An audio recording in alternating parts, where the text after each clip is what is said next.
Hello, everyone. Can you believe it? We're making a second one. Holy shit. We're doing it. Oh my god. Right now, we're in part 2. It's the second episode in 1 week, folks. Wow. We're doing it. Hello, everybody. Welcome to another episode of the Helm Tower podcast. I'm Mike Burgess. I'm here with Ari O'Neill and Cam Koenig. Hi, sorry, can you refer to me by my title of Godslayer? Koenig, actually. Thank Cam you. Godslayer Koenig. Thank you. That's right. It has happened. Congratulations. Finally got that shit fucking done. After oh my god. suffering through a lot of time, I'm sure. Yeah. So I ended up, so yesterday was whenever I got it. I finished it at like 11 o'clock my time. I just kind of decided, fuck it, I'm just gonna LFG the rest of this thing, and so I just did it all with strangers, and it worked out kind of better than I had hoped. Yeah, that's what I've heard a lot of interesting reactions to that, because like my clan did more of like an impromptu Ralk attempt yesterday. And it went pretty much as I expected after our Oryx attempt, where we got to planets, and then everybody got really miserable really fast, and then everybody just wanted to stop. So I was just like, this isn't happening. So yeah, I started at planets, and it was like me and this core group of like 4 people, and like one person would leave, and like another person would just rotate through, and then we made it all the way through the end of Riven. There was one guy in our group who, as we were going into final stand of Riven, after we had tried it for like basically an hour, his game hard crashed. No. And he was just like, I have to run anyway. Go fucking finish it. And then he just bounced. And I'm like, oh man, like he like basically threw himself on the fucking sacrificial pyre for us. And then got to Nezarek, and pretty much that entire core group, except for me and one other person, had to leave, and we just found other strangers that needed it, and we got it done. It ended up taking from planets to Nezarek, obviously like stopping for a platinum on each of them. It was like, I think I was in that session for like 8 hours. Jesus fuck. Yeah. Which is like super not an RA move. Yeah, I mean, it used to be like, again, I used to play this game like this, but yeah. like, I just can't. I had anymore. a great time, genuinely. Yeah. It was super fun. I am very happy that I never have to do planets at -20 ever again. Until Pantheon comes back in like a year from now, and then and then a fucking course I'll do it, because I'm stupid. They're just like, hey, it's not only planets. It's not only planets at -20, but it's going to be like Shurochi and like probably sanctified mind. They'll get all the other bosses. Can you imagine how -20 shitty people are going to be if they're like, hey, the final boss of Garden, just do -20 with tethering that nobody seems to understand because they're just bad at that mechanic. Yeah. Have to break out the raid armor for that one. Get the boots mod. Probably. Yeah. Sure probably would. Melee defender, right? Yeah. Yeah. I mean, I had a great time. I'd do it again, but like, give me a little bit. Yeah. That's kind of where I'm at. I'd really like to still get a Ralk clear, because I think like it's just always been that problem where it's like the mixture of our groups are like there's a few select like really hardcore, like quote unquote hardcore people, and there's a few people who are like a little bit more lax, and it's just like because like I think more than anything, like these two tiers are like you need to be willing to put in that time. And that's been like kind of the falling off part, like both with like Ralk attempts I've done, where it's like we hit like 3 hour mark, and like we're like just like finally starting to like get a handle on planets, and then everybody still is just like, no, I'm good, and it's just like you're just burnt out at that point, right? Yeah, like, and it's like it's like it's burnt out, and I get it, but like that's kind of the thing, like you have to kind of push through some of that sometimes to like really get that stuff. Yeah, and I think that's what kind of worked out with us, like just by necessity rotating people through, is that the people that were coming through were just like, they had like a fresh energy to them that like kind of motivated those of us that were like sticking around, which was like really nice to see. Definitely helps. I'm very happy that I got it done before reset, because holy shit, that solar surge fucking cooks. Oh my god. Yeah. Like, we ended up because like with Nezarec, if you don't do it just from a Nezarec checkpoint, if you do it from Riven or before that, it basically like does the whole like end of like full encounter bonus points thing that like Rolk did last week and stuff like that. And we were like, okay, yeah, we just do like a safe 3-phase. That'll be totally fine. We were like getting to that point with rockets, but then someone was just like, what if we try Sleeper? So we all threw Sleeper on. Yeah, and Sleeper's we like good. 2-phased him before the timer ran out. So Sleeper's good. Yeah, that's a we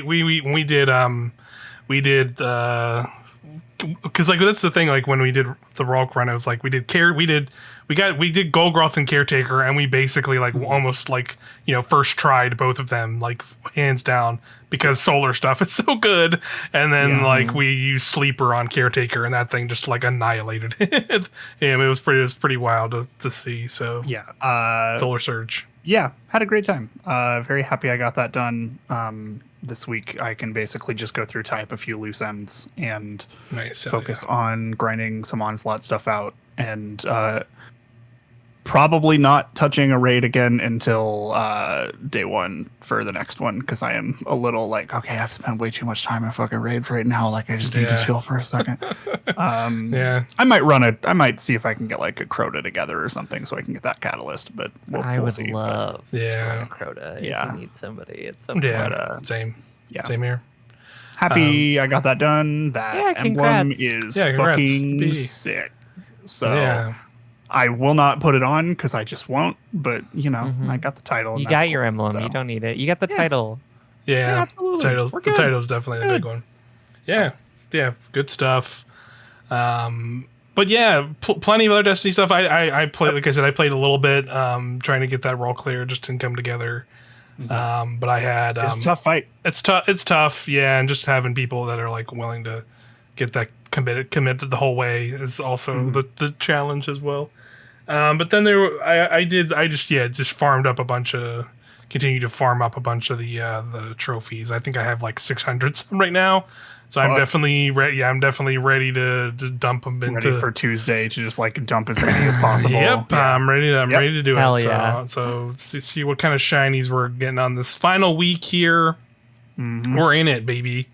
We'll be less than a week away by the time this episode comes out. So people will be experiencing the launch trailer. That's right. Yeah. Launch trailer. I did see that. Yeah, it's gonna be posting up on their YouTube like probably like a day after the day before this podcast is going up. So we haven't seen it yet. So, but it should be really good. I'm excited. I'm sure they might have some other stuff for us in store this week. We'll just have to wait and see. But yeah, there's still plenty. There's all the stuff to catch up from last week. So we left off on the final shape armor tuning. So exotic armor tuning preview. That's the blog we have now to go through. And then we also have as big as one that I thought it was going to be. I'm with you on there. Nor as exciting. Yeah. There's like a little bit in here, but a lot of it is just like it works with Prismatic now. So yeah, we had to heavily adjust this thing because it was a work with Prismatic, and that's kind of all the time we had because we were doing shit. That probably took a shitload of work. Yeah. But yeah, I definitely agree. I was like, oh, that's it. Okay, I would have liked some more buffs maybe, but okay, I get it. We have the Vidoc as well, the 2-part Vidoc that we hadn't. That I scoured through for some secrets, so we can go over those, and then the TWAB as well. That was last week for whenever Pathfinder. So let's get into it. Let's get into this Dev Insight final shape armor tuning preview. So armor tuning in it. It do it's be my British impression. Great work. Just keep going. It's fine. It's fine. Okay, Just keep. It's fine. It's over. We're moving on. That's fine. So let's see. As they say in the blog here, says we've been primarily focused on updates to bring our existing armor and mods up to date for the release of the Prismatic subclass. This includes a fairly wide range of changes across our roster of exotic armor, as well as some updates to specific weapon mods. In addition to that, we still managed to find the time to branch out a little, including put together a little update for those, just a few points short of that triple 100 stat loadout. So let's see. The first thing they say are subclass matching, Prismatic and you. Our existing armor and mods were originally released in a world where each subclass was only ever a single element. Since that will no longer be true with the release of Final Shape, we've taken a pass through our existing gear for the most part. This meant updating exotic armor and armor mods to reference a player's equipped super element instead of a specific subclass. This allows their effects to function on Prismatic without changing their behavior on the original subclass. For example, the Titan exotic Hoarfrost Z will require a Stasis Super to be equipped rather than the full Stasis subclass. We've also taken the opportunity to update descriptions of harmonic mods to better explain their behavior and to fully support strand and/or resistance mods. So there you go. There'd be strand resistance mods as well. Yeah. Makes sense. Subjugators for those subjugators, those little guys. Those scions. Scions, yep. So let's get into the hunt. The first up, we have the Hunter exotics that are getting updated. The first one, Triton Vice, which I'm sorry, I don't know. This is one of those exotics where I don't really matter what you do. I don't know if I'm ever really going to use this in any meaningful capacity. as much as I enjoy some glaives. Hashtag glaive gang. This is just one of those things. So Triton Vice no longer requires a glaive that matches your subclass to trigger its extra detonations. Given the limited pool of glaive options, we wanted to open this up to support a wider variety of builds. We also wanted to let the glaive melee bonus linger for a bit after stop being surrounded to add some ease of use. So now glaive projectile final blows now always trigger a detonation that matches the glaive's damage type, even when the glaive does not match the equipped subclass. The surrounded effect provided by Triton Vice while wielding a glaive now lingers on a player for 5 seconds after no longer being surrounded. Yeah, this is just it's just one of those things where it's just so hyper specific to glaives. Yeah. And the use of glaives that's hard to be I don't. This could be fun in general use stuff, sure, but I don't think I'm ever the only thing I can think of is because of the stylish executioner stuff from when we talked in the ability tune, where it's cool, I could be a Triton Vice hunter with Excalibur and doing some void stuff, I guess. And but that's it. And that's kind of as exciting as it gets. Yep. Sure. And so that's always kind of be this exotic for me because it is just so hyper specific to its use case. I think that's smart to support a variety of glaives here, considering like they said, there is just not a lot of them. Yeah. Yeah. But maybe they're opening it up for we can be on Copium train. Say maybe it's strand glaive. Maybe. Yeah. Believe. At the very least, if you're listening to this, go to the YouTube channel, subscribe, and hit the like button, and then comment strand glaive. Thank you. Yeah, of course. Strand glaive, type it in. Next up, we got Dragon Shadow. It has been updated to trigger its effects when you use the Ensnaring Slam or the new Ascension Arc aspect upon more build crafting combinations. Let me double check what Dragon Shadow does. Yeah, I don't actually know. Yeah, I should get the list up. Be our reference point. I have it here in my dim. It says dodging reloads all weapons and increases both movement and weapon handling for a brief duration. So basically after Ensnaring Slam and or the Ascension ability. So it'll reload weapons and stuff. That's cool, I guess. Yeah. It definitely still seems more maybe a better PvP thing, but I guess we haven't really seen Ascension. We haven't messed around with Ascension yet, so who knows what that'll do. Foe Tracer is next up. Now grants the bonus damage inflicts on a target 2 weapons. The damage type also matches that of the ability used to damage that target, instead of always matching your equipped subclass. With Prismatic, you can apply a variety of different damage elements with your abilities, and this change allows Foe Tracer to buff multiple different weapon damage types instead of just the one that matches your subclass or super element. So that's pretty cool. Super fun. Cool. Yeah, as far as like really interesting. Just like a really fun, almost jack of all trades style build. Yeah, and just being cool potential there for sure. For sure, yeah. I'm very curious to see what people come up with that one. I didn't realize Foe Tracer makes like elemental pickups. So that's like fire sprites, void breaches all over the battlefield. That could be really fun. Yeah. Very, very curious about that one as well, and see what people come up with like for builds for that. We wanted to add an additional benefit to the 6 Coyote. The same with Armentarium for Titans, since otherwise the Spirit of Coyote perk on the new exotic class items would have granted the same benefits as the original exotic. We took inspiration from Claws of Ankara and have added the ability for the 6 Coyote to create orbs of power from Final Blows after using your class ability. So basically just as a Reaper now. And 6 Coyote is you have two dodges. Second dodge, yeah. Mm-hmm. And that's the same for Titans on Armentarium. So after you use a grenade, you'll get an Orb of Power. So that's cool. Sure. Pretty cool. Pretty neat. Yeah. Renewal Grasps has been updated to grant the new Frost Armor Stasis keyword instead of a bespoke damage reduction effect.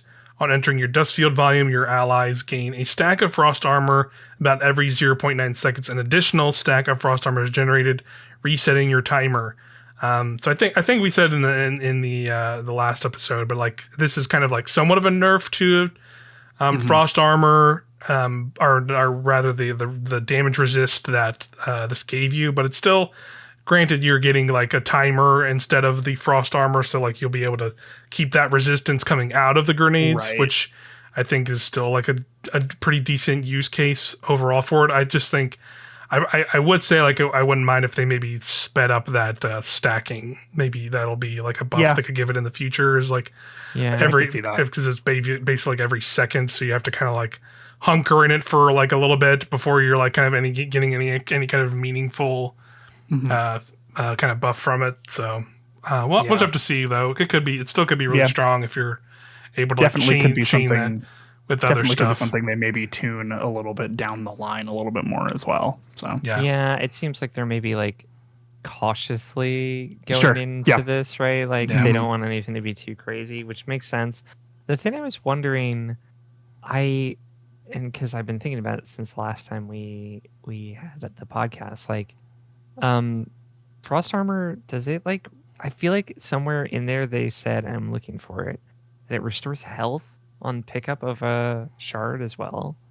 And that makes me wonder if that is true, which I don't know. Stasis shards now grant a small amount of health and a stack of frost armor. So I guess it just says stasis shards there, but when you're getting stacks, are you like getting healing as well? I wonder. I don't know. I wonder if because it sounds to me like it's just anytime you like actually pick up the shard itself, but like you can get the stacks through other means as well. Yeah. Because it said there's like other like there's like the 3 like harvest aspects, which are the one for each classes. Those are what make the shards now, right? And they also include like some way to make stasis armor or frost armor, I think. And then there's like a bunch of fragments, like so you could technically have those fragments, one of those fragments to make stasis or frost armor happen without those harvest aspects now, because I think that was like the big thing before was like you can only make those stasis shards with the aspects before. That's just gonna make Wicked Implement, which we need to get UCAM. Yeah, even better. That'll be really good for sure. Last up for hunters, we got Star Eater Scales. It has always been a strong exotic. It while it's down a little bit more here. Yeah. I mean, I figured since they were going to be being like, hey, let's kind of give it to all classes, they were probably also be like, and then bring it down a little bit. Yeah, I kind of figured that was going to happen to some of these. It needed knocked down a little bit. I kind of was surprised that like still going to do the damage that it's going to do, right? Yeah, I was kind of surprised they didn't touch Assassin's Cal either, because Assassin's Cal is going to be on basically everyone has that now. It's just so funny that specifically they call out Golden Gun again. It is just very. They were just funny like, you are not allowed like, to farm Cali like you were. How dare you? Yeah, you absolutely are not going to get away with doing this shit ever again. Yeah. Like, definitely some of the most, I think, targeted stuff across like this whole patch is like, hey, fuck this strat in particular. Yeah, pretty much. There's somebody very much did not like it. Infinite Supers does feel like a little out of the spirit. I'm not saying they shouldn't like bring it down a peg. I'm just saying I think it's very funny how much they are. Yeah, for sure. But yeah, let's read your star scales. Has always been a strong exotic, but after the Lightfall changes to armor mods, orbs of power are much easier to come by. We went to adjust star scales to balance the effort required to gain its powerful effects. On top of this, we are making a change regarding its efficiency when paired with multiple players running Golden Gun to reduce its potential for fire teams to loop supers indefinitely. So yeah, increase the orb of power required to grant maximum benefits from 4 to 6. Reduce the increased super energy gain from orbs of power from Golden Gun is when the Golden Gun is equipped from 2% down to 0.5%. So there you go. So yeah, definitely targeting that specifically. And I think across the board, that means everybody will have to go to get the maximum benefits. You're gonna have to go up to 6 orbs to get the maximum damage and stuff. So it'll be it'll be doing like a little bit less. That'll be a little bit like trickier to set up across the board, but I think that like makes sense for how, like they said, like how plentiful orbs are these days. It's not hard at all to get 6 orbs. Especially if people are like, you are in a phase where people are popping a bunch of supers. Yeah. But now we're moving on to Titan. And Titan's getting some changes here. We've updated Ursa Furiosa to improve the new Void aspect Unbreakable. In addition to its previous effects, it now provides increased movement speed while guarding with Unbreakable, and also grants super energy for guarding with Unbreakable. This energy scales based on the amount of incoming damage the shield absorbs. Yeah, I definitely read this and pulled my Ursa Furiosa out of collections. Hell yeah. I know this sounds a lot cool. Of people did. This sounds cool, and like I love the idea of it, of like, obviously the thing would be use Unbreakable, the new aspect, alongside the banner shield to do stuff. But like now this also gives the potential to like not use banner shield and pair this with like Bubble or the new Void super, and like how that plays, because now you can use the Unbreakable basically in place of the banner shield to get a bunch of super for yourself. So I think like there's like multiple use cases now where it's like I'm just picturing scenarios where this a Titan's like, hold off, I'm gonna go in a corner and just hold the shield to charge up and get a bubble real fast. Hold on, in front of this ogre for 5 minutes. Hey, hold on, real quick. We need a bubble for this phase, right? Hold on. Let me just do my deed. Let me do my deed over here. That's definitely gonna happen. That's like just like silly and fun in a way. We'll obviously to see how much it actually works and how much super you're getting off of that, but it says it's based on the amount of incoming damage the shield absorbs. So yeah, I'm interested because I know that Ursa's is not as good as it used to be. I am interested if that like same kind of restriction as far as like how much you can eventually get is in place for like the Unbreakable shield specifically. Yeah, probably. I would imagine so, because otherwise, why would you run anything else? Yeah, pretty much. But you know. Yeah, and then like we've seen like in like one of the little gameplay snippets where they showed Unbreakable is like it has like its own timer on top of whatever this would be. So like we don't know how that works. Like if that's like a similar thing where like if you can just hold that shield up for a while, and like how much damage can that tank on its own, let alone like super absorbing. So we'll have to just see how that plays out. But I think it's like just like a cool pairing to like see this, like being like, okay, I can use this in a scenario where it's like it kind of reminds me a little bit of, or you can also look at it as like kind of like almost like OG Geomags, where it's like, oh, I'm near my super, let me just go throw this up real quick and just I can use it to almost top off now my super, where if I couldn't go just find some orbs, if there's orbs around, I can just do that instead. So that's like a cool use case for it. So yeah, I'm digging it a lot. So I'll definitely be messing around with that in Final Shape for sure. I like to think of it as like Titans when they come out of their super, like their right arm is their super arm, and then their left arm is their unbreakable shield, and they're just going back and forth between 100%, 100%. And that's fucking awesome.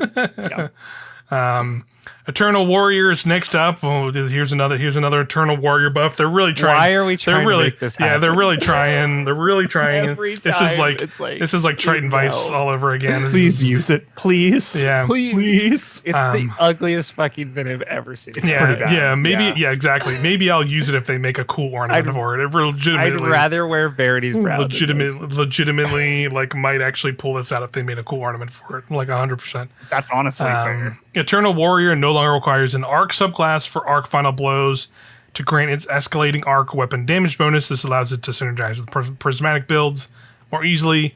Its behavior related to Fist of Havoc is unchanged. So basically it's going to give you so it still gives you an arc damage bonus, but now you could use other stuff. So you could be on prismatic and be getting an arc surge, weapon damage surge if you need it. So sure. That's cool because Thunder Crash is on prismatic. Yeah. And if they keep it, well, I guess they say it's behavior related to Fist of Havoc, because it was the thing where you get like a 4 times surge when you come out of your super. But I guess that doesn't work if you don't have Fist of Havoc. So that it feels weird on prismatic. Actually, never mind. maybe it still could. Maybe it still could proc that, but I guess they maybe would have specified that. Like you can proc that surge. Requires an arc subclass for arc final blows to grant an escalating arc weapon damage. It can do up to a 3 times surge. To synergize. Yeah, exactly. If you do weapon final blows, but then that's like you're wearing this just for the mid game, basically. Yeah.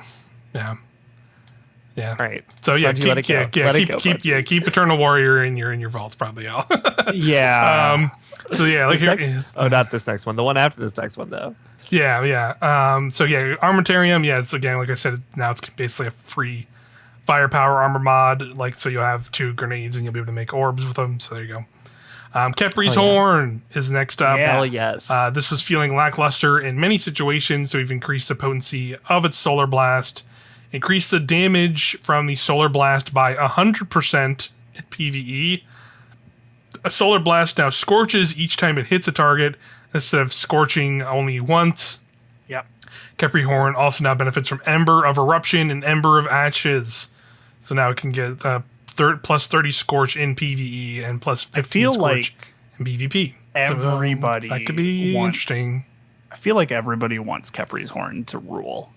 Yeah, you just shoot a big fire blast out of there. It's one of those things that's like so fucking cool. Yeah. And everybody, like anytime you get a kill with it, especially in like PvP, you feel like the baddest motherfucker alive. Yeah, I think everybody wants this thing to be really good. And it sounds like Bungie's like, all right, bet. All right, we'll make it good. And now also like use this on fucking Prismatic where you can make stasis barricades and Drangerlash strand blasts while you're also making a big fire blast that now does a shit ton of damage. Yeah. Fire, ice, and green just shoot out of your shield. Yeah. That's so fire, ice, and green is green. Yeah. And you can yeah. So yeah, that'll be pretty cool. I'll be curious to see like how that does. I don't expect it to be. I expect it to be like maybe in general content be pretty fun, but like I don't think you're sure.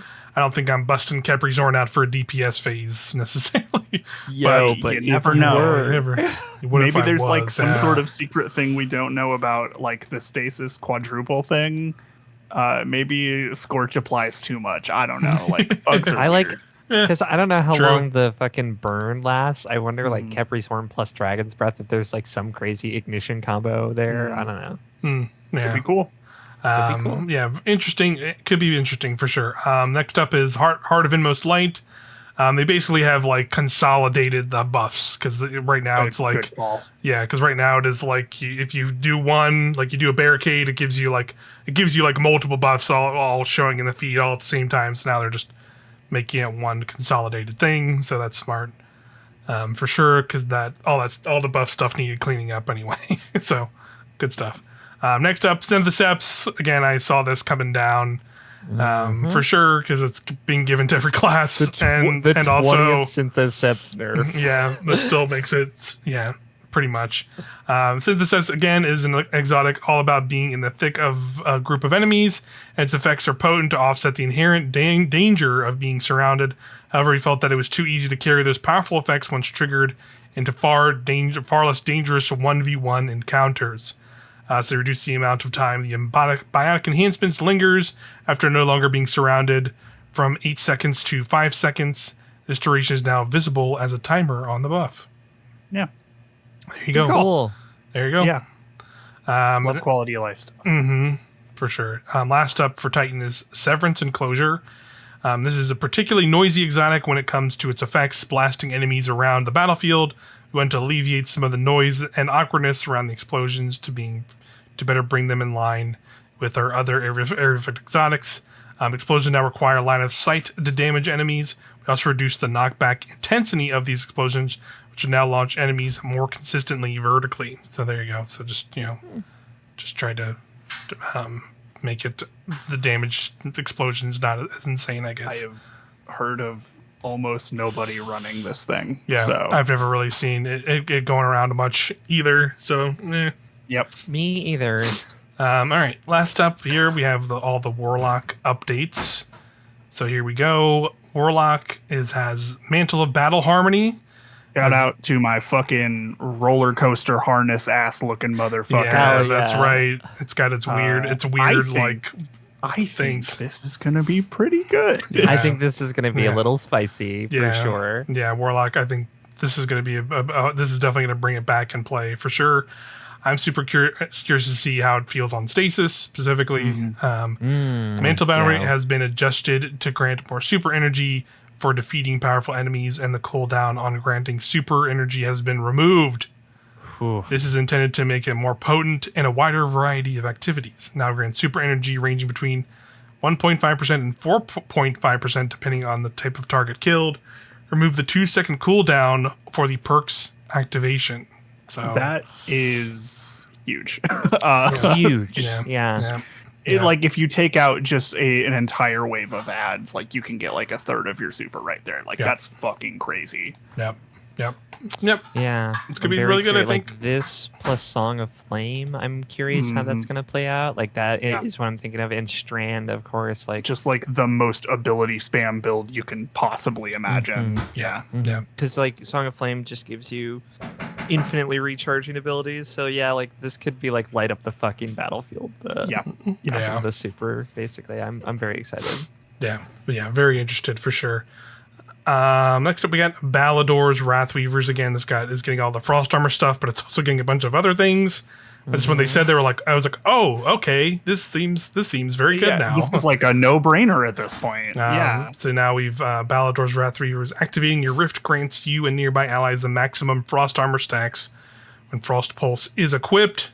And then activating your Winter's Wrath Shatter attack grants nearby allies the maximum amount of stacks of Frost Armor. When your Winter's Wrath ends, you gain a maximum stacks of Frost Armor. So you're basically just giving out like huge amounts of damage reduction to your higher team for just like either putting down a Frost Pulse Rift in the general area, or you're doing your super to give like what's the other things it gives? It gives like Frost Armor now. It gives like damage increases and stuff now too. On stasis specifically, deals increased shatter damage. Oh shit. They doubled shatter damage. So they buffed the shit out of the fucking Wrathweavers here. Yep. That's good. And your allies within that are getting Frost Armor are getting increased stasis damage. So, I definitely think it was worthwhile to do this because I've never felt the need to take off the Osmiomancy gloves for stasis like ever. It's too much competition. But now this is like going like, okay, this is like kind of the thing like they absolutely just juicing these to the point where it's like it makes it different. Also, crazy. like this is a defensive thing, whereas like Osmiomancy is gonna be like a lockdown thing. I don't love the idea of having to run Frost Pulse, but you don't have to, right? There are other things you can do with it. So for sure. Next we got Secant Filaments. Empowering Rift will now reset a player's existing Devour duration buff back to 11 seconds when they enter it, in addition to its previous behavior. So that seems pretty decent. Cool. It's just a quality of life thing. Quality of life thing for sure. Verity's Brow now requires final blows with a weapon matching your grenade's damage type instead of one matching your equipped subclass. This better supports its use on the Prismatic subclass. Say it again. Verity's Brow, one of the best exotics in the game. And I know it's coming to everybody with the Prismatic class items. Excited for everyone to try it. It's very good. Just trying it out there. Sunbracers has seen quite a bit of time in the sun this season. This was probably pretty necessary. This is pretty necessary, but honestly, I also don't think it is like that bad, as bad as people think it is. Yeah, I don't think it's that bad as people were saying it is. We wanted to bring down some of its extreme potency and crowd control while also tackling the visual noise it produces on the battlefield. However, we didn't want to remove its core identity of blanketing the battlefield with solar light. So they reduced the increased solar grenade duration from 4 seconds to 2 seconds, and reducing its increased grenade recharge rate to allow for a max of 4 grenades instead of the 5 it could do now. Because like the thing this doesn't mention, still pretty good. The thing they don't mention here is, and shout out to Fallout who put out a video about this. It was a video talking about both Sunbracers and Well of Radiance being like, actually, this is fine. Like these aren't too bad because like he kind of did some math and like there's the big thing about the Sunbracers also is I think it's Touch of Flame, I think is the name of the fragment, where that increases the grenade rate. So without like they don't mention they're nerfing that here, so that is still going to go. So you're still going to have like a longer grenade. Like I think he was saying like this basically takes that grenade down from like 8 seconds to probably 6 seconds. 6 seconds or like even like around there. So like you're still gonna be fine with like 4 grenades overall. Most people aren't like throwing the 5th grenade anyway. They're like holding on to it to keep it for the next thing. Yeah. And you can still chain it, right? Like you can still get your melee back by floating around while the grenades kill things. If you have, pretty much. Heat rises on. So it's like, this is fine. Yeah, it's pretty easy. And when you have a lot of enemies around to keep proccing that. When multiple warlocks used Cenotaph Mask on a single target, it resulted in far more heavy ammo than what was healthy for the sandbox. It also pushed fire teams into all using the same build, which is more reductive than we would like. Multiple players using Cenotaph Mask can no longer trigger its effect using a single enemy target. And Cenotaph's target lock visual marker is now hidden for the exotic wearer and only appears to the wearer's allies. So first of all, I didn't know people were doing that. Yeah, I didn't either. I read this and I'm like, you can do that? Like what? Second of all, that second change sucks. That second change is not good. I think it's not a good change. It seems unnecessary. About it. It seems kind of unnecessary.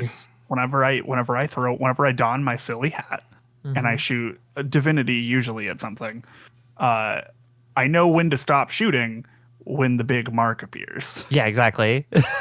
Yeah. Or when you need to refresh it. Like that's the thing I'm worried about too, is because it lasts for about 8 to 10 seconds, which is fine. But then, maybe somebody didn't get the finish off or whatever. Like you don't know that person needs to be refreshed.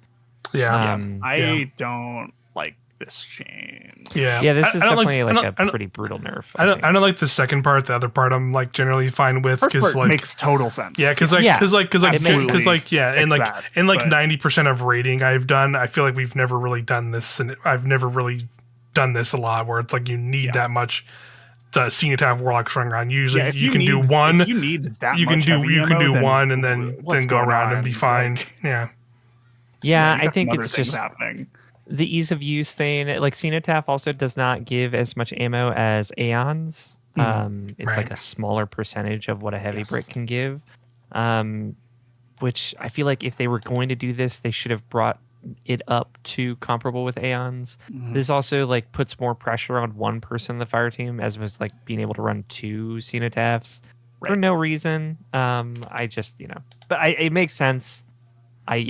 4 heavy breaks dropping out of somebody because you have 4 Cenotaph Warlocks on your team. Yeah, that's a bit much. I just really only have an issue with that second change. I just don't same. fully understand the reasoning on that one. Yeah. QOL down, actually. Actually. Yeah, it makes me want to use it less, which I don't know. Maybe that's what they were going for. But maybe they're just trying to like. There just are way better ways to do that. Yeah. Just run Aeons or something. Yeah, that seems like what it'll be. Just like actually just put somebody on Aeons and they'll just deal with it. But all right. Next up, we're moving up to powered melee and armor effects. The term powered melee was always intended to mean spending a melee charge. However, subclass elements like combination blow or knockout would allow players to circumvent this cost. This makes it difficult to balance the potency of effects that require a powered melee, especially across all classes and subclasses. We want to standardize this better across the sandbox. We are starting by updating Severance Enclosure and Assassin's Cowl to only trigger their effects when a player spends a melee charge or uses a finisher to get a final blow.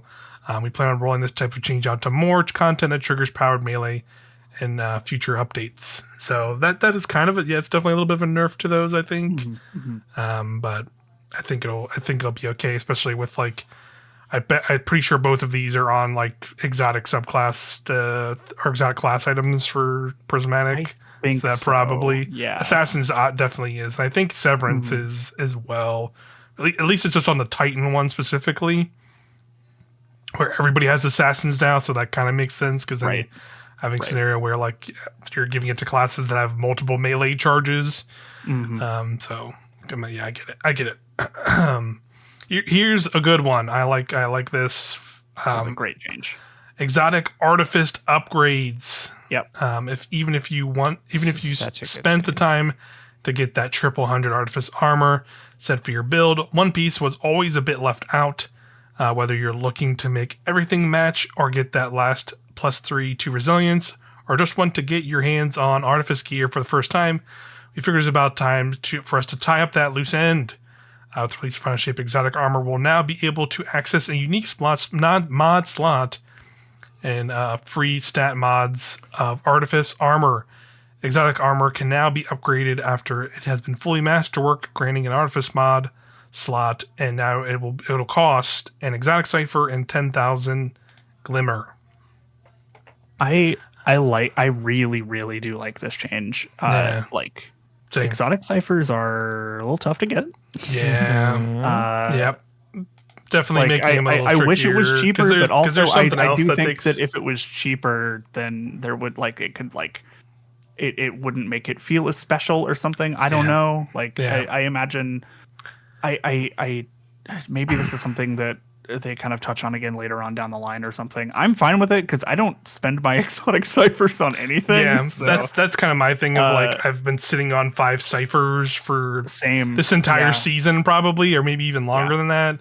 Whenever they upped it to having 5, I just have had the 5. So it's like just collected like 2 more. Yeah, and then it's like so they have mentioned that they're making a change to Zur long time ago. It was like months ago. They said like, oh yeah, remember we're going to change Zur with the final shape. So I wonder if this has strange coins are coming back. Yeah. Well, I don't even know if they've said that part of it. They've just said like Zur's getting updated, so we don't really know what it is. But I don't remember. But that might have to do with it. Like maybe they're going to add an extra ways to him because he is the only method of that now to get them on a more regular basis. But like it kind of can suck because he's like only there like a few days, like that 1-2 days a week or whatever it is, right on the weekends. And then he asks you to run 21 strikes. Yeah, then you have to run like 20 strikes, and you have to, and then like if you can't do that all within like the time he's in there, you have to wait till he comes back a week later or whatever turn in the quest. Even turn in the quest itself. So it's like okay, that's just for like one cipher. That's just for one cipher. So it is kind of a lot. So I'm hoping maybe changes are including maybe better ways to get those. My main concern is like the exotics being behind Rahul now. I assume one of these ciphers will be costed to get the initial exotic drop. I don't remember if they said so or not. Yeah, there is some other cost to ciphers coming as well that I forget, but I don't remember. I don't know if it was related to that or not. It's just like the glimmer thing, right? Like if we're raising the amount of things I need to spend this on, it needs to be more accessible. It's kind of like how Ascendant alloys were when we first got them. I can't get any of these anywhere. So why is everything using this? Also, hard confirmation, Mike. Spirit of Severance is on the Titan. Yeah. That's what I thought. Prismatic class item. So cool. All right. Next up, we have the ammo finder updates. So in the live game now, heavy and special ammo finder mods reset their progress towards an ammo brick whenever you die. This leads to players receiving less ammo and harder difficulty activities, especially if they are planning right on the edge of their skill level. In fact, if you were unlucky enough with the timing of your character dying, it was possible to never get any finder mod bricks at all. I definitely can run into this before. Definitely I can relate to that happening sometimes. In the final shape, we wanted to make ammo finders more predictable for all players across all activities. So heavy and special ammo finder armor mods will persist their progress towards an ammo brick through death. This means you will always get a finder brick if you defeat enough enemies, regardless of how many times you die along the way. Because of this change, we have disabled ammo finder mods in Crucible, and player kills no longer grant ammo finder progress in Gambit. We also found this change dramatically increased the ammo players will receive on average, so we have increased the kill requirements for both special and heavy ammo finders by 20% for Guardians in a fire team. Solo Guardians, however, have no one to resurrect them when they're defeated, so we have left their kill requirements unchanged. So yeah, it's definitely definitely like a feels kind of thing. Like once we're in game and we're have finders on and being like, oh yeah, there is a lot more around. I think this that'll feel this has the potential to be like just a no-brainer. Like not that people weren't anyway, but like it's just such a good idea to do this, especially for like contest mode rating, right? Yeah. Like that's going to be massive. Because I know like I have like in previous contest mode stuff that I've run, like we just burned out because people would just die at very inopportune times before they got like a drop of something, and maybe they had like a scout on, or they just like specifically were out of ammo or something. So yeah, I think this is low key kind of huge. And I think that like 20% increase is like I think a good payoff. But yeah, like you said, you know, it definitely is going to have to be a vibes check thing once we like get in there and see how it feels. We get in there and just kind of put some finder things on, and then I definitely think I'll feel like, oh yeah, we just have a lot more ammo all the time. I await a YouTuber who has hyper focused on this specific thing to tell me the numbers. Yeah, or just like actually come in and be like, they lied. Or something stupid. Well, then it's not actually. Also true.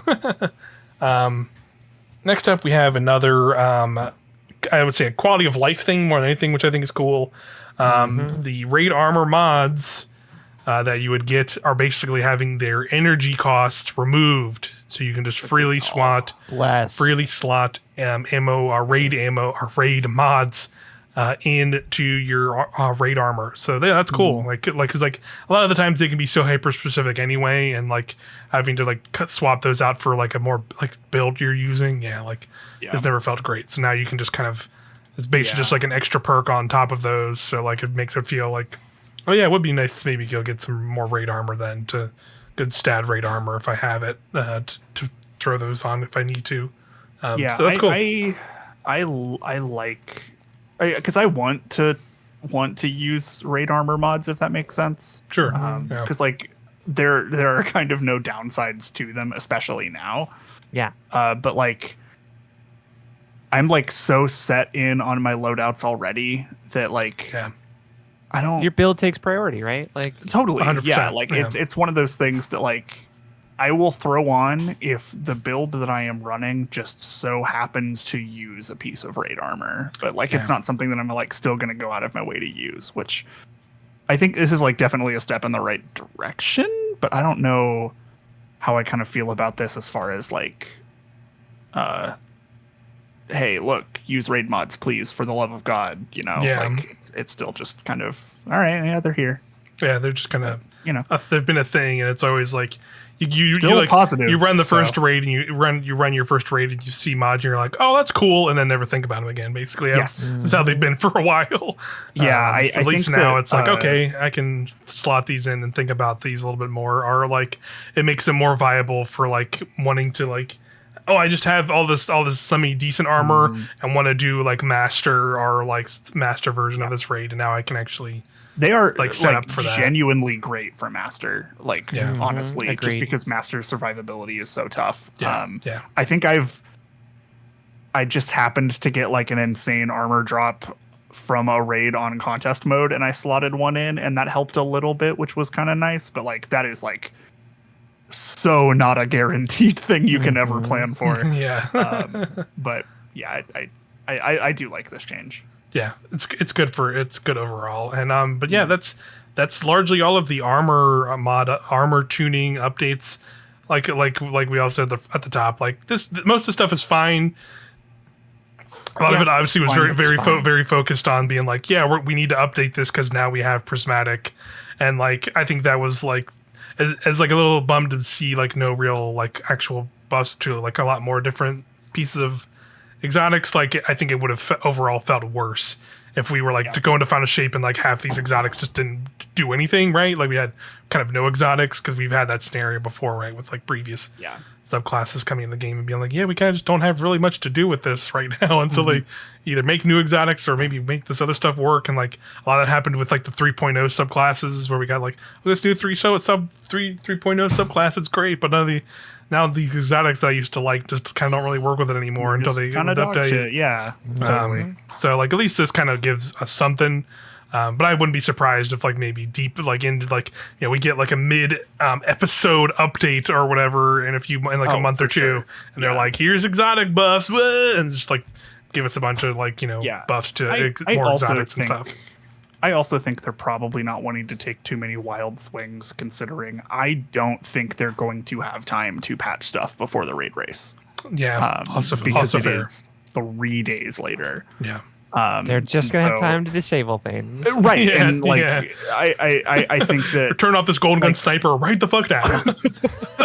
I mean, maybe 100%. That and those Titan arms aren't making it into the witnesses' butt. You know what I'm saying? It's like those dragon skulls can be in. They're too cool. Yeah, you're right. Absolutely. You're not bringing it in. Wish to win. Incredible. Yeah, not allowed. Yeah, I think that.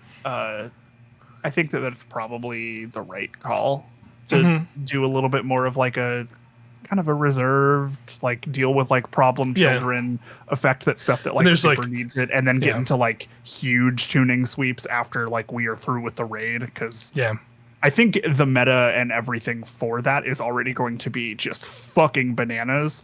Yeah, we have so much shit considering the new stuff, the prismatic. Plus prismatic, right? So I think that it was probably the right call to have a little bit more of a subdued thing. They're also already doing a massive pass on abilities anyway. Yeah. So it's one of those things that I think one of the subclasses. While I think you need to like get it in the hands of people and just figure out what works and what doesn't, and just kind of go from there. Yeah, you're totally right. I agree for sure. Like, it makes sense to be a little bit reserved here and just do that. Have the stuff. And like, there's so much shit, and like there's gonna be there's gonna be so much shit they don't already know already with like the things they're adding, and then like people are already talking about how like this is like fucking like awful and disappointing and awful. Like they didn't just get like one of the longest things they've ever written a day before. Like, it's fine. Yeah, chill out. And also like prismatic is gonna be. It's such an unknown right now, you know. Yeah. How much it's so hard to going to change stuff, and it's like how it's going to change our gameplay, right? We also haven't fought any of the dread really yet. Like we don't know how like so much to deal with them. Like there's just so many unknowns for sure. People just like to complain. Turns out. Yeah. It'll be fine. I think we'll be not really thinking about the exotics we can't use pretty fast when we get a bunch of new cool shit to use. Right. We're gonna get a bunch of new cool shit to use and be like, oh, sick, and then whatever, like, oh, this didn't get buffed, like whatever. Yeah, cool, great. I'm gonna be over here doing fucking the electric. See this fucking leap thing like 6 times in a row. You see this fucking skull on my fucking shoulder blade, bro? Yeah, bro. Like, come on, I don't give a fuck about your hunter vest, whatever the fuck that didn't get like. Yeah, but I can hear the voice of the traveler, you guys. Yeah, I wish I had their problems because my life would be so much fucking easier. Oh my God. Just like, could you imagine? Yeah, if only.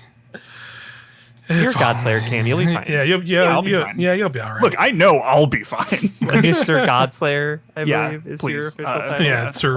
Mr. Godslayer is my father. Sir Regent Godslayer. Yeah. Yeah, no, it's like Godslayer Esquire, like how Pitbull is Mr. Worldwide, Mr. 305. Yeah, same thing. Dale or whatever. Dale or whatever. Yep, that's it. Anyway, what else are we talking about? The Vidoc happened. We had 2-part Vidoc.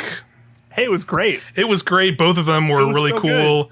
I'm gonna go. I'm mainly focused on my kind of skim through of like maybe some new scenes that showed maybe some story potential stuff. So maybe we're all speculation. So like if you don't want we're having fun story spoilers here, that's mainly what I was looking for. But I also did like find some gameplay details and things like things in HUDs and freeze framing places to see some cool things. But I also will just say generally though, like, although I'm be focused on that, I definitely recommend going and watching those Vidocs if you haven't, because they're just cool. Because really good.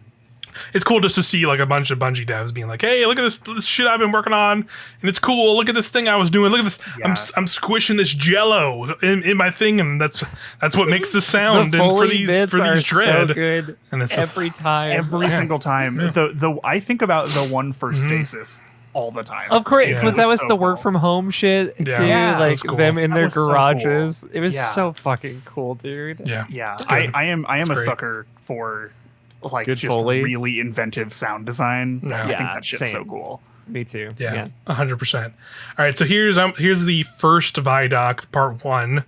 So at 1:43 seconds in, we see like a brief snippet of like it looks like one of those like more like nicer like fancy cutscenes, like a CG scene, and you see like the white bird that's kind of been in a lot of cutscenes that like from like Visions of the Traveler kind of stuff. I remember like that very old D2 one at the start. So it looks like that bird, all the like Hawk Moon shit. Yeah. So that's that bird. You can see that bird flying over Earth, and then you briefly see like hundreds, if not thousands, of ghosts. Yeah, there's like going into the orbit, like next to it. So it's just like, okay, what the fuck is happening there? That seems kind of wild. Whatever's going on in that moment. So that's very interesting. I just thought. Skipping ahead to a few seconds later, 1:55 seconds is when we hear Keith David as Zavala for the first time. They finally gave us his voice. I figured it was great. We knew he was going to be great. Yeah, like it hit me like a truck though. Holy shit! I think the coolest thing about it is the fact that it took me a second to realize it was different. Sure. Yeah, he picked up the cadence very well. He totally nailed it. It. I like that. I like that it is just like it's Keith David doing like kind of Keith David rather than him trying to like irk on being like Zavala, but being like Lance Reddick as Zavala, or Keith David being Lance Reddick as Zavala, but now he's being Keith David as Zavala. I think that works. I think it's good. Emotionally, this is going to hit really hard for this expansion. In addition, just I think because of the fact that like in the initial like announcement was that he will be voicing him like kind of like and beyond, so it kind of implied that like Lance Reddick was like if not done then like mostly done with the final shape before he passed. Right. And I think that might not be as much of the case as we imagined. Right, for sure. So I think that is going to hit like a fucking freight train. Yeah. It's going to be a lot of emotional moments because I'll get to it deeper. There's more shots later in this. I think it's been specifically in this Vidoc, or might be the second one that like alludes to some story things specifically with Zavala that will be really interesting to see. Next up at 2:53 seconds, we get a cool shot of Ikora, Cade, and Zavala, but they are basically like chopped up like pyramid structures over a war table. So it's like this scene, like clearly it's like the Witness like forming this like visual of them from like, well, I guess when it was in D1 when they were like all over that war table or whatever. Yeah. So like I think it's just like an interesting premise of just like has he been watching them specifically for a whole time, or like now he's like studying them or whatever. Like it's really is going through it's it right really now. Interesting. Yeah, I'm like It's a really interesting. I was waiting for this to like get the breakdown and stuff. Yeah. So yeah, that was like a really interesting shot there. Just like there's all three of them, but they're like those weird chopped up pyramid-y like statue-y things. Very interesting. So jumping ahead to 3 minutes 17 seconds, we hear the witness talking to us, and we're looking at this big Iron Lord hammer sequence. That shot was fucking cool. Yeah, it was really cool. Like straight out of Rise of Iron. Yeah, and it very much seems like the witness is like now it's kind of this last push. He is like, I think he like the witness is like, we're in need of a god slayer or a god killer or whatever. So it sounds like they're trying to, look, you're going, you better get in there. He wants you. Anyway, the witness, my personal email is in my Twitter bio. Please feel free to direct any inquiries there. I do take Venmo, so we can talk. He's like, hey, can you get this traveler in like a couple weeks? An hour. Yeah. Just by the way. And the witness's voice is different. I imagine we'll be hearing different versions of its voice throughout the campaign, because obviously there's this cacophony of creatures within it. Yeah, you hear that too in that moment too, where it's like sort of a main voice talking, but then you hear kind of these like after image, like echoey voices beyond it. So very interesting for sure. So yeah, definitely think it's going to be like that's going to be a little bit of like there's this kind of this. I bet that like a theme throughout the campaign is like the witness like tempting us as guardians a little bit, and as we get deeper in, like I think that also applies to Ikora, Cade, and Zavala, or at least Ikora, Zavala, because I don't know if we know technically if Cade is still like a guardian or not, because I haven't seen him with like a ghost really. But here we jump ahead here. These time things here at 3 minutes 50 seconds, we see a new scene against like another like really nice fancy like CG scene of like Ikora, Cade, and Crow looking at this crazy tower. And if you like kind of freeze frame, they'll really tap in this huge tower that they're kind of in, or at least like from the shots that they're cutting around, like it looks like they're in that same area in that scene. But like when you have, there's like the shot of like the full tower from a distance. If you look at it, there's like a bunch of those veiled like statues that we've seen, like, you know, the one in Europa, the one on the moon. There's like a ton of them on the statue itself. There's like a bunch of them. Still don't know the origin. Yeah, like so, like imagery. What the heck are those? Yeah, it has something to do with the witness. Presumably, my guess is it's like some kind of representation of the traveler, right? Or the interesting, or like something related to the veil or whatever. Maybe. Also, literally, shout out Crow's first time appearing in a Destiny 2 campaign. Very excited. True, actually. Yeah. He has been our season character. That's true. Forever. Good for him. Yeah. I know. This is like, again, the passing of the torch. I really think it's coming. I think it's going to be a great moment. Did he not have like voice lines in either of the other ones? Nope. Nothing? Not really. Okay. No. He's only been in seasons. Yeah. Okay. Wow. Also in that scene, you see like an apple like fall onto the pyramid structure, and that same like destruction into that. So it's like, whoa. Cinematography. Yeah. The Garden of Eden, you guys. Yeah. Temptation. Symbolism. Temptation. Snake rolls out. Oh shit! Shoots a strand tangle out of its mouth. Yeah, the witness was actually made from one of the traveler's ribs. Really interesting fun fact. Kind of crazy. All this time. Crazy, dude. Yeah. The lore. The lore's going to go crazy. Are the traveler's ribs. Hear me out. Absolutely. That skeleton, fucking massive. Let me tell you. So that the traveler could suck its own dick. Okay. I don't know where we're going here. Jesus Christ. Anyway, at 4 minutes 3 seconds, we see a lineup of guardians. Now we've gone to like a more like in-game play sequence here. The one on the left is holding a new weapon of some kind. It's either like a hand cannon, I thought, or either the solar rocket sidearm is what other Yeah, that's what I'm thinking. So either of those. It but there you go. Looks more like a hand cannon to me, but I could entirely be wrong. Yeah, so I thought hand cannon because you could kind of like it seemed like I could see the like. It seems like the revolver in a way that like hand cannons are. Yeah, it kind of looks like it has like the revolver like kind of reload part of a hand cannon to me, but I could be wrong. Yeah. So after that, jumping ahead again, going with the idea of them like with the witness tempting not only us as guardians but like Zavala and Ikora, At 4 minutes 43 seconds, we see the outside of a cottage house with a giant witness smoke like plume coming out of it. Smoking on that paracausal shit. So it was just like the scene where it's just like, what the fuck is this? At first, I had that reaction. It was like, this little cottage house. It's so weird. What in the world? This is one of the wildest images in the entire thing. Yeah, for sure. And then I was like memeing and being like, well, that's just gonna be the raid, right? That's got to be the raid. We're just going to the cottage. It's the cottage of the witness. We're going Absolutely. The cottage of the witness. We're going to the cottage core. The cottage core. Yep. Actually, you're looping me back in. The cottage, the core of the traveler are coming from the witness. What? Oh shit! That's all the maybe voices. I will join there. That's all the voices. Maybe Ari's on board now. Actually, yeah, let's go. But sleuths have kind of done this. I saw some people posting online of like back in Season of the Haunted, you saw like a similar looking cottage in one of these scenes. And it was Zavala's. People are thinking exactly what I thought. It was thinking it's Zavala's and his wife, because there's another scene in this same Vidoc.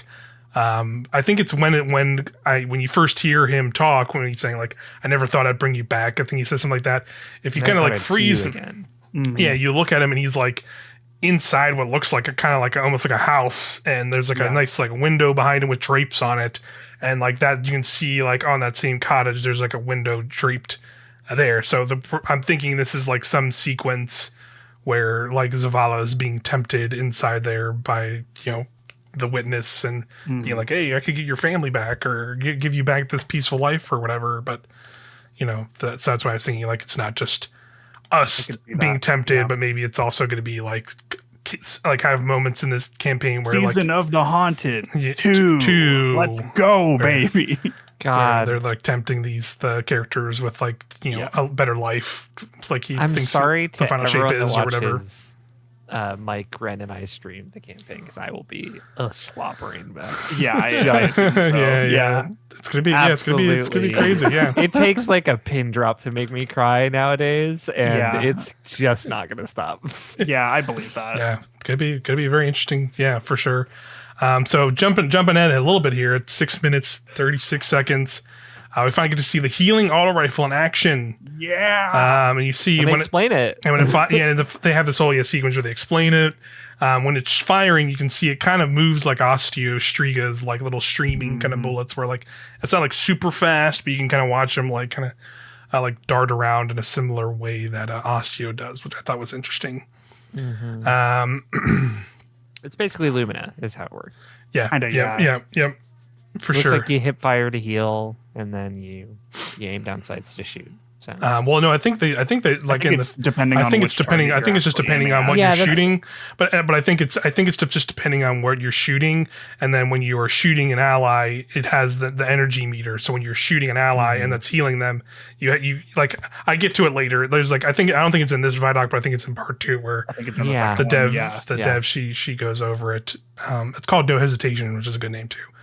6 minutes 48 seconds. Dev describes that the Dread have their own language and it can be translatable. Cool. And I said, have fun with that, Byfin.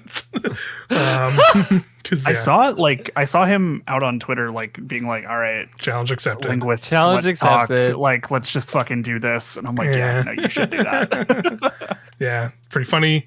Again, like I mentioned earlier, a very important sound effect you can hear during this Vidoc. Go to 7 minutes 48 seconds. Turn your audio all the way up. Just get a good listen in right there if you want it. That's that good stuff. That's my ASMR. So yeah, just go check that out. 8 minutes 15 seconds. We get another cool, like awesome, like CG scene of like this, like from this little kid's perspective, and they're like walking through the last city, and they look up at this guardian and ghost walking by them. And I just think it's always cool when we get like little moments like that, because we don't get a lot of those. When we actually see like the people of the city we're like defending, whatever, like walking around and doing stuff. So like that's pretty cool. So fun little scene. Another one, which is a little bit less cool and potentially very terrifying for our futures here, is at 9 minutes 4 seconds we see a scene where Cade kicks a mini screeb in the air to shoot it. Oh god, they're back. It's so over. That's what I said. You're just kind of it's like a CG scene, to be fair, so it's not like fully confirmed, but they wouldn't just put that in a scene like that for no reason.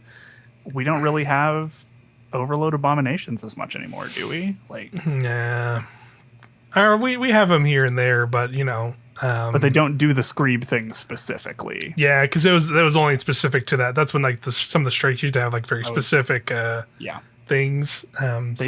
They should do that again. I thought it was kind of fun, actually. Yeah, it was fucked up. It was fucked up because they were like buggy as all hell. But yeah, but God, it was so good. Yeah, I wouldn't be surprised if they found a way to bring it back. Crawling over Titan barricades to get you behind it was the most chaotic thing I've ever seen in my life. Yeah, there was a really good clip of that way back when. Time, and it fucking sucked. We will definitely get into it once we talk about the strike in the next video, but. Every time Bungie is just like, all right, fucking bet. You want something that's a little bit tougher? Yeah, all right, sure. Yeah, and then they just like beat our teeth in for like 2 weeks. I think that's so good. Yeah. They get to have their moment. How to get back at the Destiny community. Fucked up, my God. You know that is the most fucking cathartic thing of all time. Like, yeah, for sure. And then the last shot of the first Vidoc, which I think is the opening of the campaign.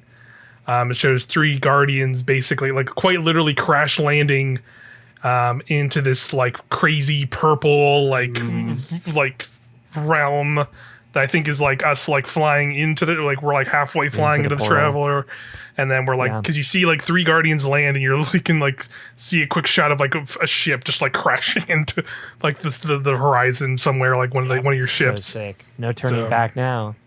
Pretty much. So cool.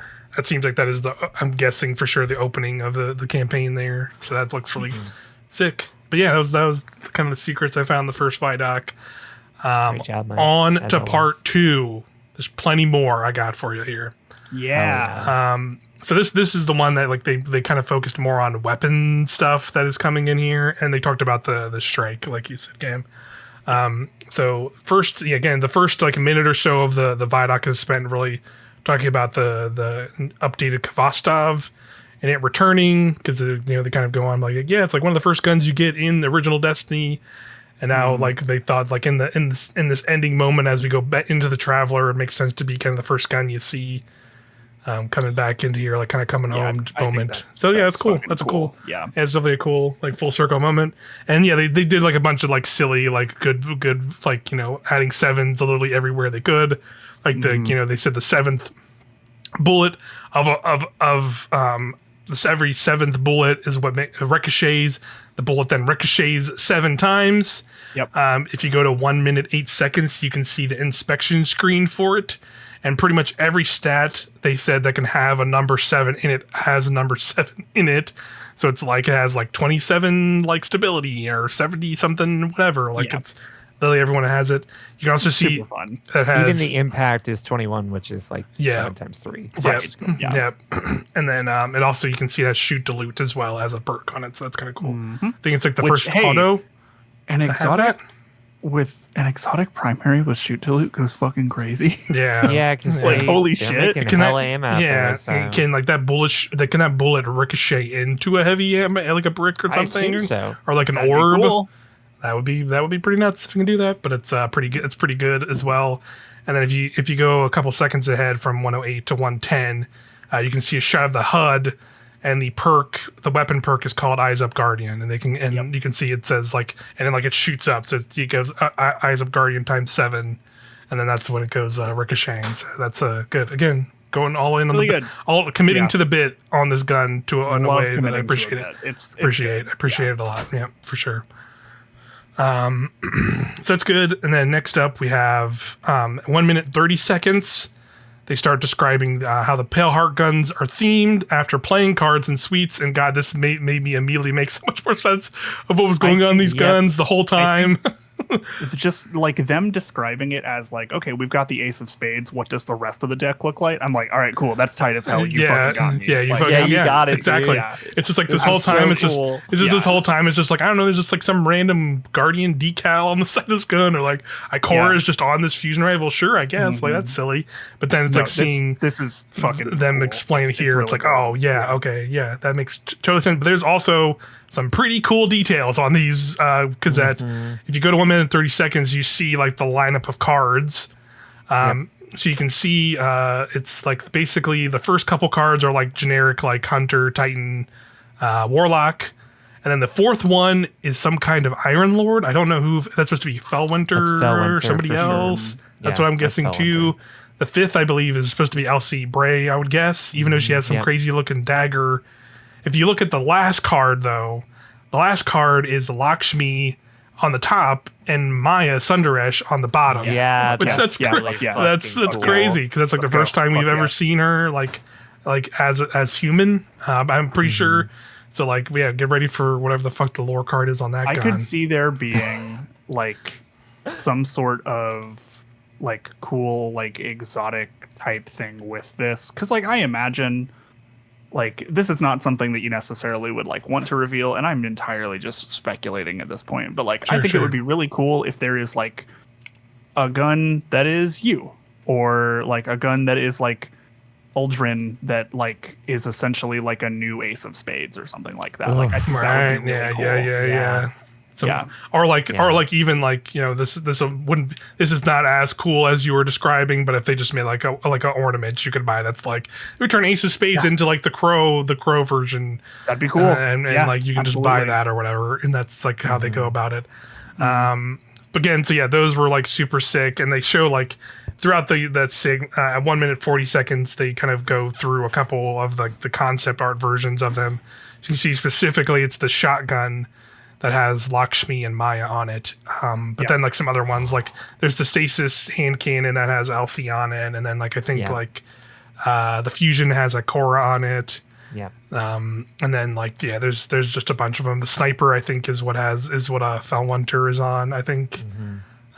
Pretty cool. Yeah. Pretty cool guns. Like once they described that in this thing, I was like, oh, this makes like 1,000 more percent. And that's such cool. a good idea. That's really cool. So like cool. Just from a theming perspective, big fan. Yeah. It's awesome. Because I think like if you had told me, oh, it's like a deck of cards themed, like just on its face value, I've been like, okay, cool. I guess, Cade, whatever. But the way that they have executed on this is incredible. Yeah, they've nailed it. It's great. Next up here, at 1 minute 54 seconds is when we get the devs going over what the new auto rifle, the healing auto rifle goes and does. It's called No Hesitation. Very good. At 2 minutes 3 seconds is when you can see it in action. You can see when it's kind of firing, a buff pops up that says support frame boost for 0.5 seconds. We also got confirmation in this moment, like when she's describing it, that like thing I think you were saying where you can see the health bar around. That's so cool. So now you can see it. I love that so much. It's very cool. Looks awesome. Very, very good stuff there. The whole sequence there, her going over it was really cool because you can see it in the little gameplay snippets of like kind of how it's working, and like it seems like what I'm getting is like it seems like when you're shooting an ally, that's when that support frame boost pops up and then drains the meter, and I think the timer is like a similar kind of following that. And then in order to be able to heal again, you would have to recharge that meter. But I think she said in there like it's like damage from anything, it recharges that meter. So as long as you just it seems like you still have to go kill stuff, then you can have like the healing ready when you need it, and then you have to kind of like manage that to an extent. Feels very Glaive style. Yeah, to a little bit. Cool. To a little bit for sure. I feel like that meter system could work with other guns in a really interesting way too. Yeah, and I agree. So excited to see what they do with it. Also, shout out to Vivian, who's the best. Yeah. Mm-hmm. Shout out. Shout out. At 2 minutes 10 seconds. Again, this is in this moment. You can see she's kind of talking about like when you're healing, you can see the circle in that same shot. You can see a guardian getting like literally like face tank, like one of those big void blasts to the face while somebody's like shooting them in the back, and so you can see like them getting healed by the auto rifle pretty fast. So it seems like it can heal pretty quickly at least. Can't wait to never take this off. Yeah. I'll just have to see. I'll be curious about like how it scales into higher stuff, right? Because it seems like you may be able to tank a little bit, but then it's like you can't just do it freely, right? Like you're not just being able to like, I'm just going to infinitely shoot in this person's back while they just are doing something stupid. And seems like there's limits. There is limitations to it. So just we'll have to see how it does as content comes out with this stuff. But still pretty cool from this little showcase that they showed here in the Vidoc. A legendary weapon that can heal is so huge. Pretty cool. Yep. Yeah. I agreed. Next up, we have at 2 minutes 44 seconds. We get basically they do like a bunch of showcases of the supers. So at 2 minutes 44 is when we see Song of Flame gameplay.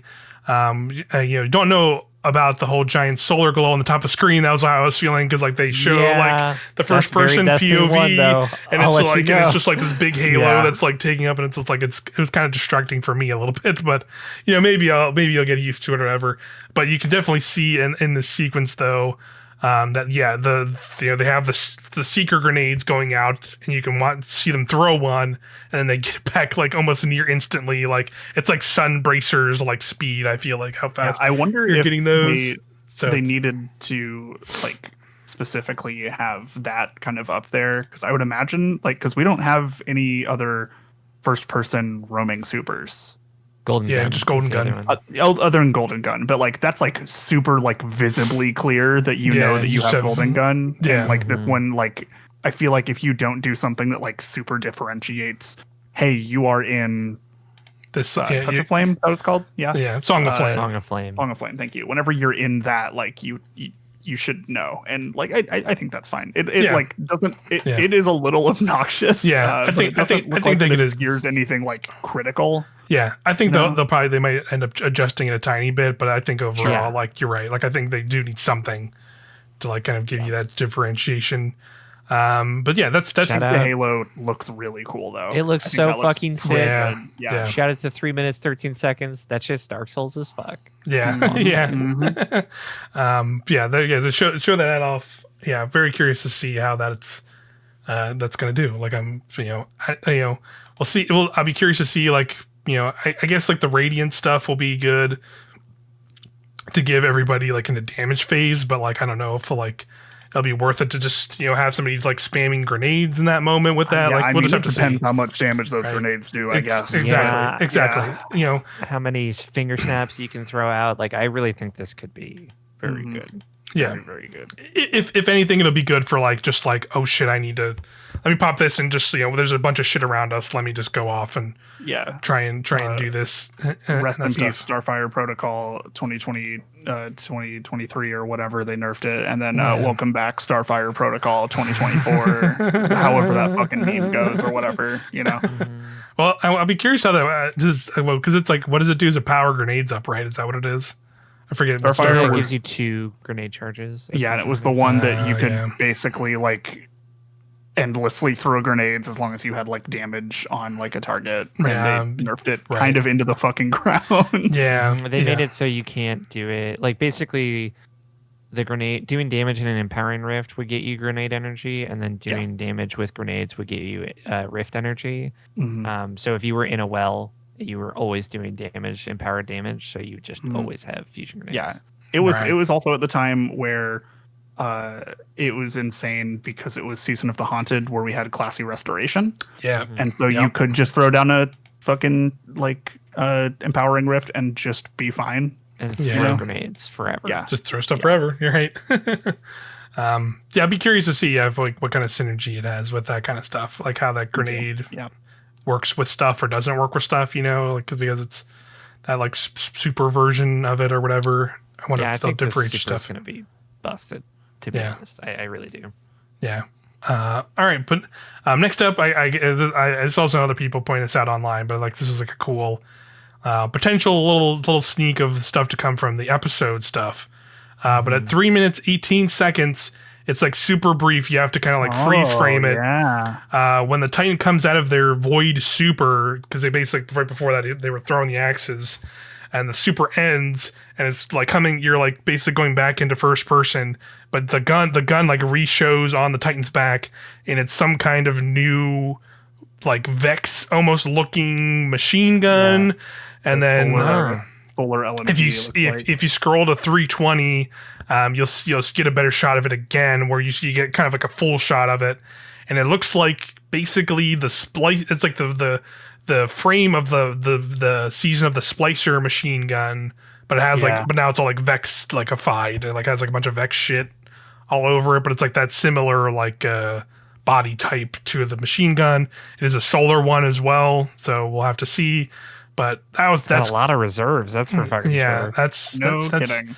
So that's pretty cool. Again, it seemed we kind of got the vibe from like the little like the single image I think we've got of like the first episode echoes that was going to be Vex related, but I think that's like seeing that and like obviously it looks nothing else like we've seen in any of the other weapons and stuff for Final Shape gives me the vibe that this is probably from that. So the Titan re-throwing one of the axes, like double chucking the axe after picking it up, I don't remember them talking about before, and that looks like it does pretty good damage. So. Oh, pretty good damage. Yeah. 3 of those. I'll be curious to see. All right. I'll be curious to see what that super can do for sure. Let's see. Next up is when they kind of start going over the strike stuff. So this is jumping ahead to 5 minutes 40 seconds. This is when we get like a new shot of the strike area, and it's the Tormentor boss we've kind of seen in some other like footage that they've shown in previous like trailers and stuff.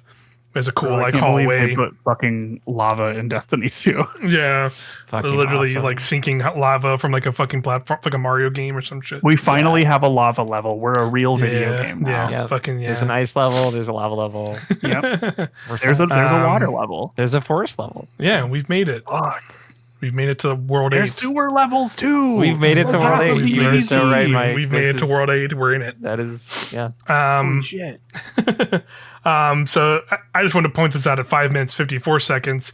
If you look at this person's screen that's developing, they're talking about a strike. It's the point of a strike. If you can look at this and not tell me like game dev is easy, like what the fuck is happening on the screen? There's like 8,000 colors and other bullshit like happening. Like I don't even fucking know what's happening there. There's like every single layer pretty much all at once for like the entire geometry of the level. It's fucking crazy. It's completely insane. But oh my god. Yeah. And then jumping ahead though, 6 minutes 29 seconds. I want to give a props to like the capture team at Bungie because they always make such good shit. They're the best in the fucking business in trailers. But this is like the whole sequence where she's talking about like imagine you're running down a hallway and the lava's coming down. But if you like take a second to like look at the environment they're running through, the capture work on it is so cool too. Yeah, like it's like a single shot, and also like it's like pyramid structures, but it's also like Ahamkara, like riven, like throat, like purple balls or whatever the fuck that stuff was from Ahamkara. So it's like super weird and trippy, and the lava's like slowly coming down from the top of the ceiling on top of them while they're trying to run through crazy with taken energy. And of course the thing closes in front of them. So like I was just like, what the hell is this strike? It is so crazy. And then of course at 6 minutes 53 seconds is when she's like, I'm a gilded conqueror, like 6 or 7. I wanted to make the hardest strike we've ever made, and I was just like, oh fuck yeah. Well, I'm so fucked. We're so fucking cooked. The Dado meme is so fucking funny. Yeah. Oh my god. Oh god. I'm pretty excited about that. I'm not gonna lie to you. I think it's gonna be a banger strike. I think it's gonna be a banger strike. I'm down for them making just something like completely insane. Historically, whenever they have made like a couple of things, because like say what you will about the Corrupted, Ari specifically, sure, that strike's kind of a banger. Yeah, it's very cool. It has some good moments for sure. It's really cool. And I think just an annoying GM, you know. Yeah, but like. When that came out, it like pushed back on people a little bit, and like people are just like, no, that thing whips. Like people who are like, the Corrupted is a bad strike, do not know what they're talking about. Mm-hmm. Like Corrupted or not Corrupted, Lightblade is also a banger. Even if like I hate doing the boss room on a GM. The GM for that was fucking nightmare. The GM was extremely brutal.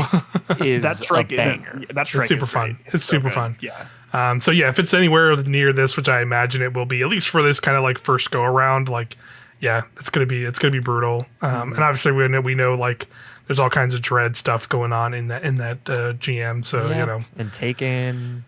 all kinds Very of stuff. excited to watch Leopard try and get through this shit. Solo run Die that 20 shit. times in the boss room. Yeah. Oh, 20 is like nothing. That's it's probably gonna be like 3 or 4 times that. But yeah, that'll be fun. I am looking forward to it too, and I will be there to do that GM for sure. But yeah, that's all the kind of the details I found in the Vidoc. One more in there. Oh yeah, go for it. 720 going through Riven's throat again. Yeah. I don't know what that means, but that sounds fucking awesome. Maybe not Riven. Maybe a different one. Maybe it's a different Amkara. Maybe it's like because we know like the they're going through like some pyramid-y city, so maybe it's some kind of weird creation that's happening here. They did say there's some dragon shit going on here, so yeah. I'm very curious what the story stuff is in there for sure. Gonna be cool. But yeah, that's the Vidoc, the Bungie Vidocs. Very cool. I definitely go watch them. Go watch them if you didn't already, for sure. We're so fortunate to get such insight into a video game developer as prestigious and historied as Bungie. So yeah, and it's also just really nice to see like the people who are making a lot of this stuff are just like, hey, check this shit out. This fucking rules, right? I love that stuff. Just being able to talk about the shit they've been a little bit in this one where they were years. Like, hey, so we broke it. That was really fun. Just watching them just be like, oh, people got really mad at us. Like it's always just like so infectious. Like it's hard not to just watch the second one especially, but I think both of these, it's hard not to watch them without even like, if you watch that without smiling, like I don't know what to tell you. Like, or get excited for this stuff. Just feel anything, right? Yeah, exactly. So excited. I'm so hyped. So excited. We're getting down to the wire here. But yeah, we have just the TWAP left from this week. And luckily there's most of that was stuff we've talked about. Most of it's stuff we talked about, the big things I wanted to shout out in here. One, again, like we mentioned in a brief episode, Twitch Rivals. Go watch twitch.tv/CamConic on the race day. They're active between June 7th, so starting at 9:30 a.m. Pacific time, and then also 9:30 a.m. Pacific time on June 9th. Yes. So there's two. Basically the duration of contest mode with like a little bit of wiggle room outside of it. Yep. So they're 48 hours to watch, like 2 hours, which I don't know, just like leave shit so on. there's like whatever, man. I see there's one that is just like any general Destiny 2 streamer. And then there's one that is specifically for Twitch Rivals. Yes. But both are to sign up for. So hell yeah. Both of them are not going through the race. I just entirely did it because I know that there are a lot of people in my Destiny life that are emblem sickos, and I'm like, well, just come hang out here. It's fine. Whatever. Go hang out. Twitch.tv/CamConic. I'm barely going to be reading chat anyway, so like just fucking leave it on and fucking walk around through the day. Who gives a shit? Just have it on the background, get some free emblems. Watch 2 hours. Just watch 2 hours and you get these. I watch the whole thing. I don't give a fuck. Yeah, exactly. Specifically like the numbers up, dude. Yeah. Follow and subscribe. Come on. That's right. The first one in particular is really cool because it's like a pyramid. It's like it's all pyramidified, and it has like the witness's face in the center of it.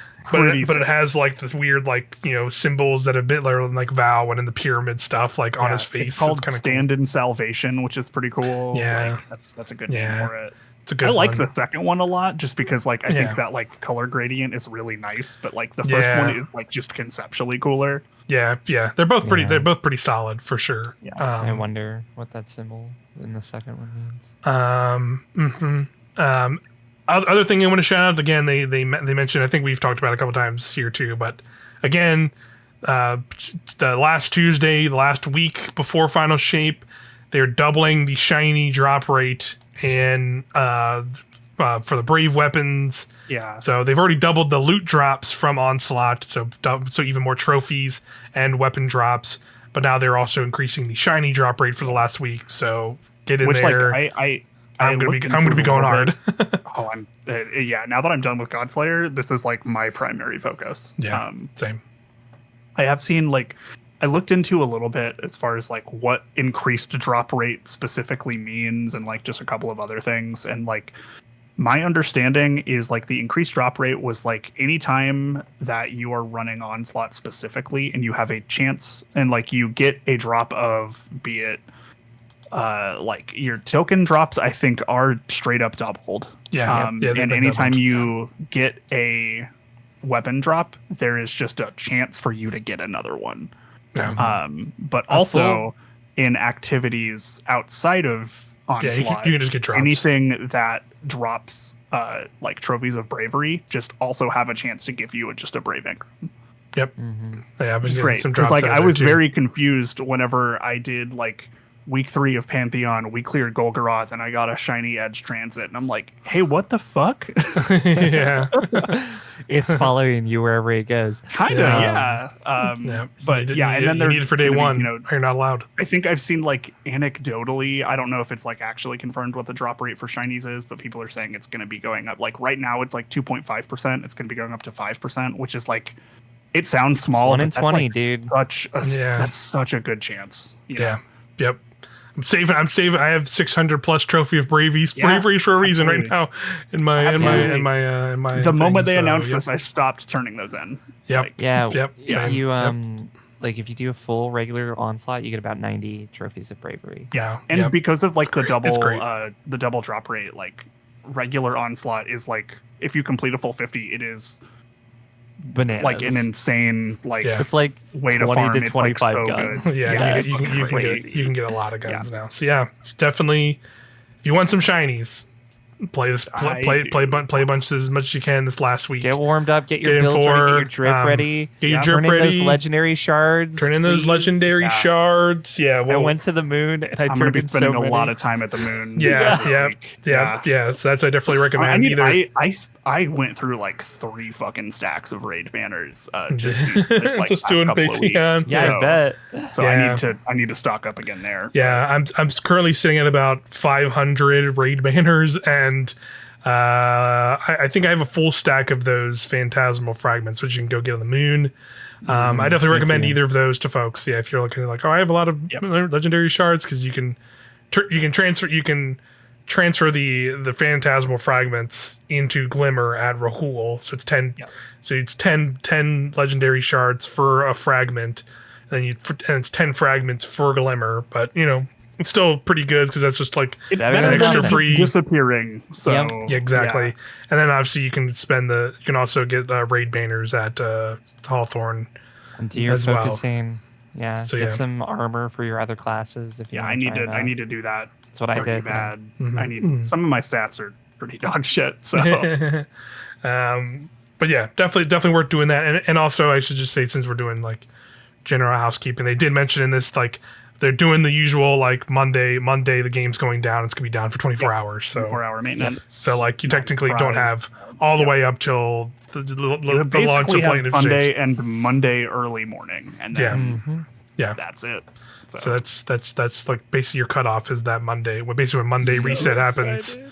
It's like my favorite time of the year. Yeah, it's gonna be so fun. Yeah.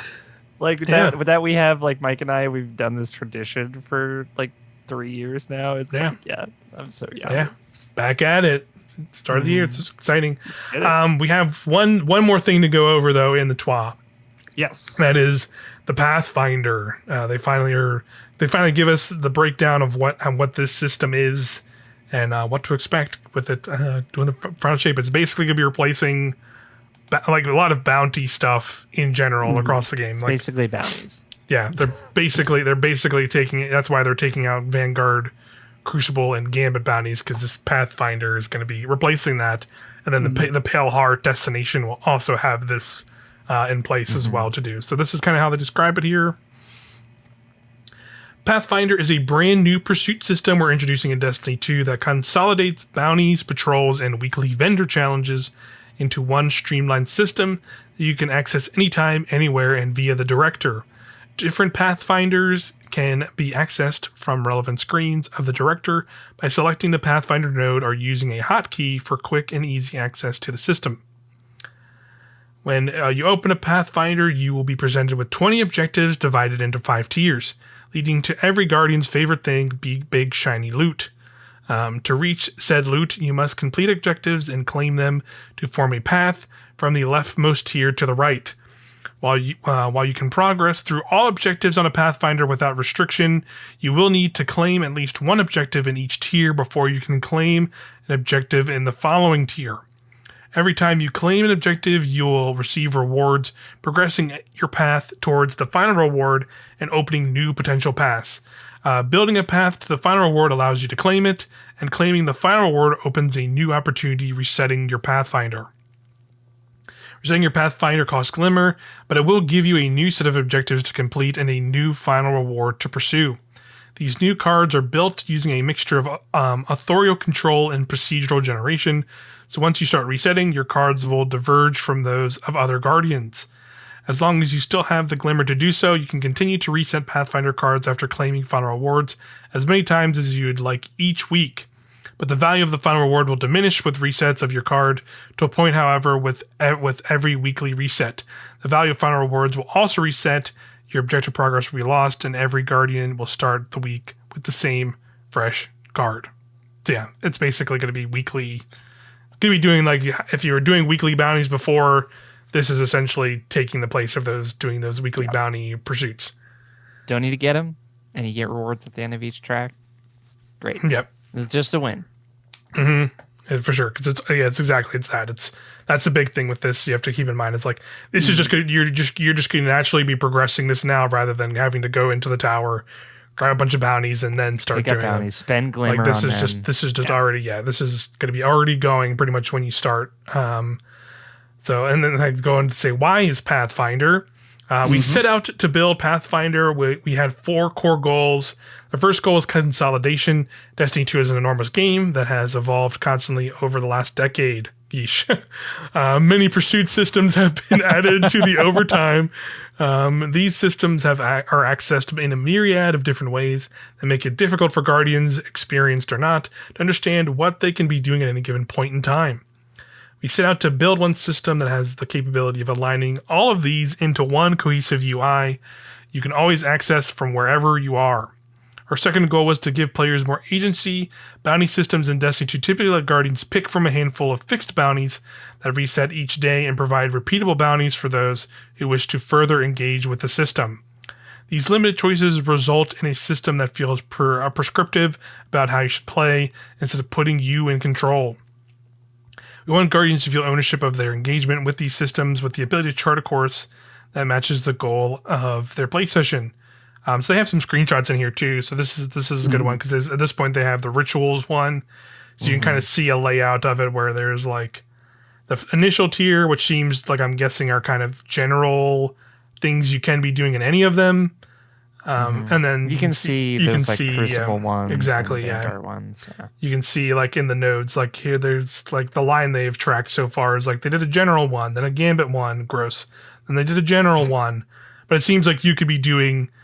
You have to kind of clear the ones in those following tiers to get to that one. So it seems like he technically whoever's playing here in tier 3 has a Crucible one done. But they would have to like basically do the ones prior to that one to get to that in order to claim credit for it. In order to actually claim the XP or whatever from it. So it's really interesting. I think that, and I've already seen like a little bit of sentiment about this. I think that some people are not particularly thrilled about the like Pathfinder stuff being across all of the ritual activities. So that they aren't able to just like, I just want to play Strikes this season, or I just want to play Gambit for some reason this season. Like, it's like, if you look at this like example that they gave, it's like, if you want to clear this Pathfinder, you're going to have to engage in like this specific one. You're going to have to engage in Crucible or Gambit. Yeah, right. Which isn't like, I don't necessarily like, that's fine for me, but that is like super not something that I think a lot of people are going to want to do. I think the bristling is going to be because they opened it up. They like it's been opened up for quite some time. Like we're talking like pretty much for all of Lightfall, the year of Lightfall, and I think even in Witch Queen, like to an extent, and maybe it was the season last season, Seraph. Yeah, I think in Seraph they were just like, fuck it, you can get the rewards. Like you can just go into strikes, and if you want to do 9 strikes to get all the engram drops, you can do it. Yep. And like, yeah, that seems no longer the case. From what I understand, isn't like, I don't know if that specifically is going away, like the weekly challenge for the exotic drop. Well, I think like say we don't know if the exotic is dropping, but this is going to be replacing weekly challenge. This is replacing weekly challenges. Okay. This is replacing. Yeah, I know it's replacing like the bounty stuff too. So okay. Yeah, because that said it's basically taking over. Oh yeah, I skipped one bit I think here because they said where is Pathfinder. So I'll roll back to that real quick. Mm-hmm. So the where is Pathfinder? It says the final shape will launch with 2 Pathfinders, one available to all Guardians that replaces the bounty system and weekly challenges for our core ritual activities, and one that will unlock you in the one that you unlock in the Pale Heart as part of the expansions campaign.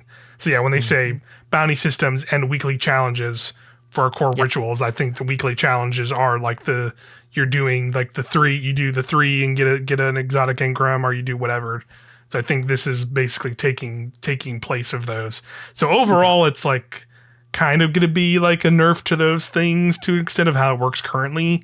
Again, like it's possible because like in the things they've shown, it seems like it is only prime engrams that have been at the end.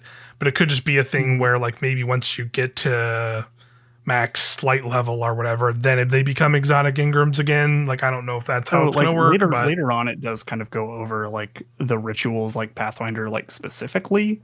Mm-hmm. And I'm not seeing anything about, like, an exotic or anything in here. Like, it is just prime engrams and, like, enhancement stuff and bright dust and all that other stuff.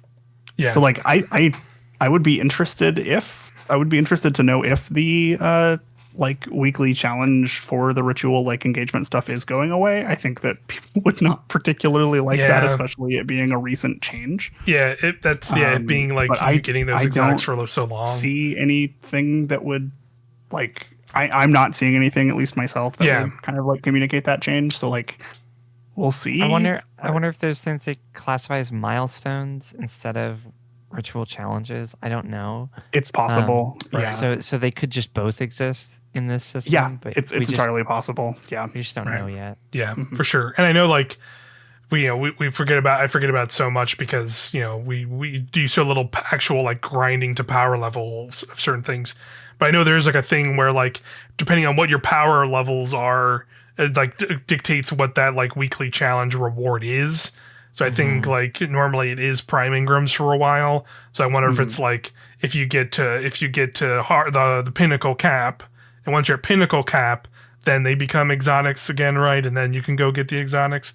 Because I know because like in some points it's like if you're lower than that, like that reward will just be like prime engrams or powerful engrams or whatever.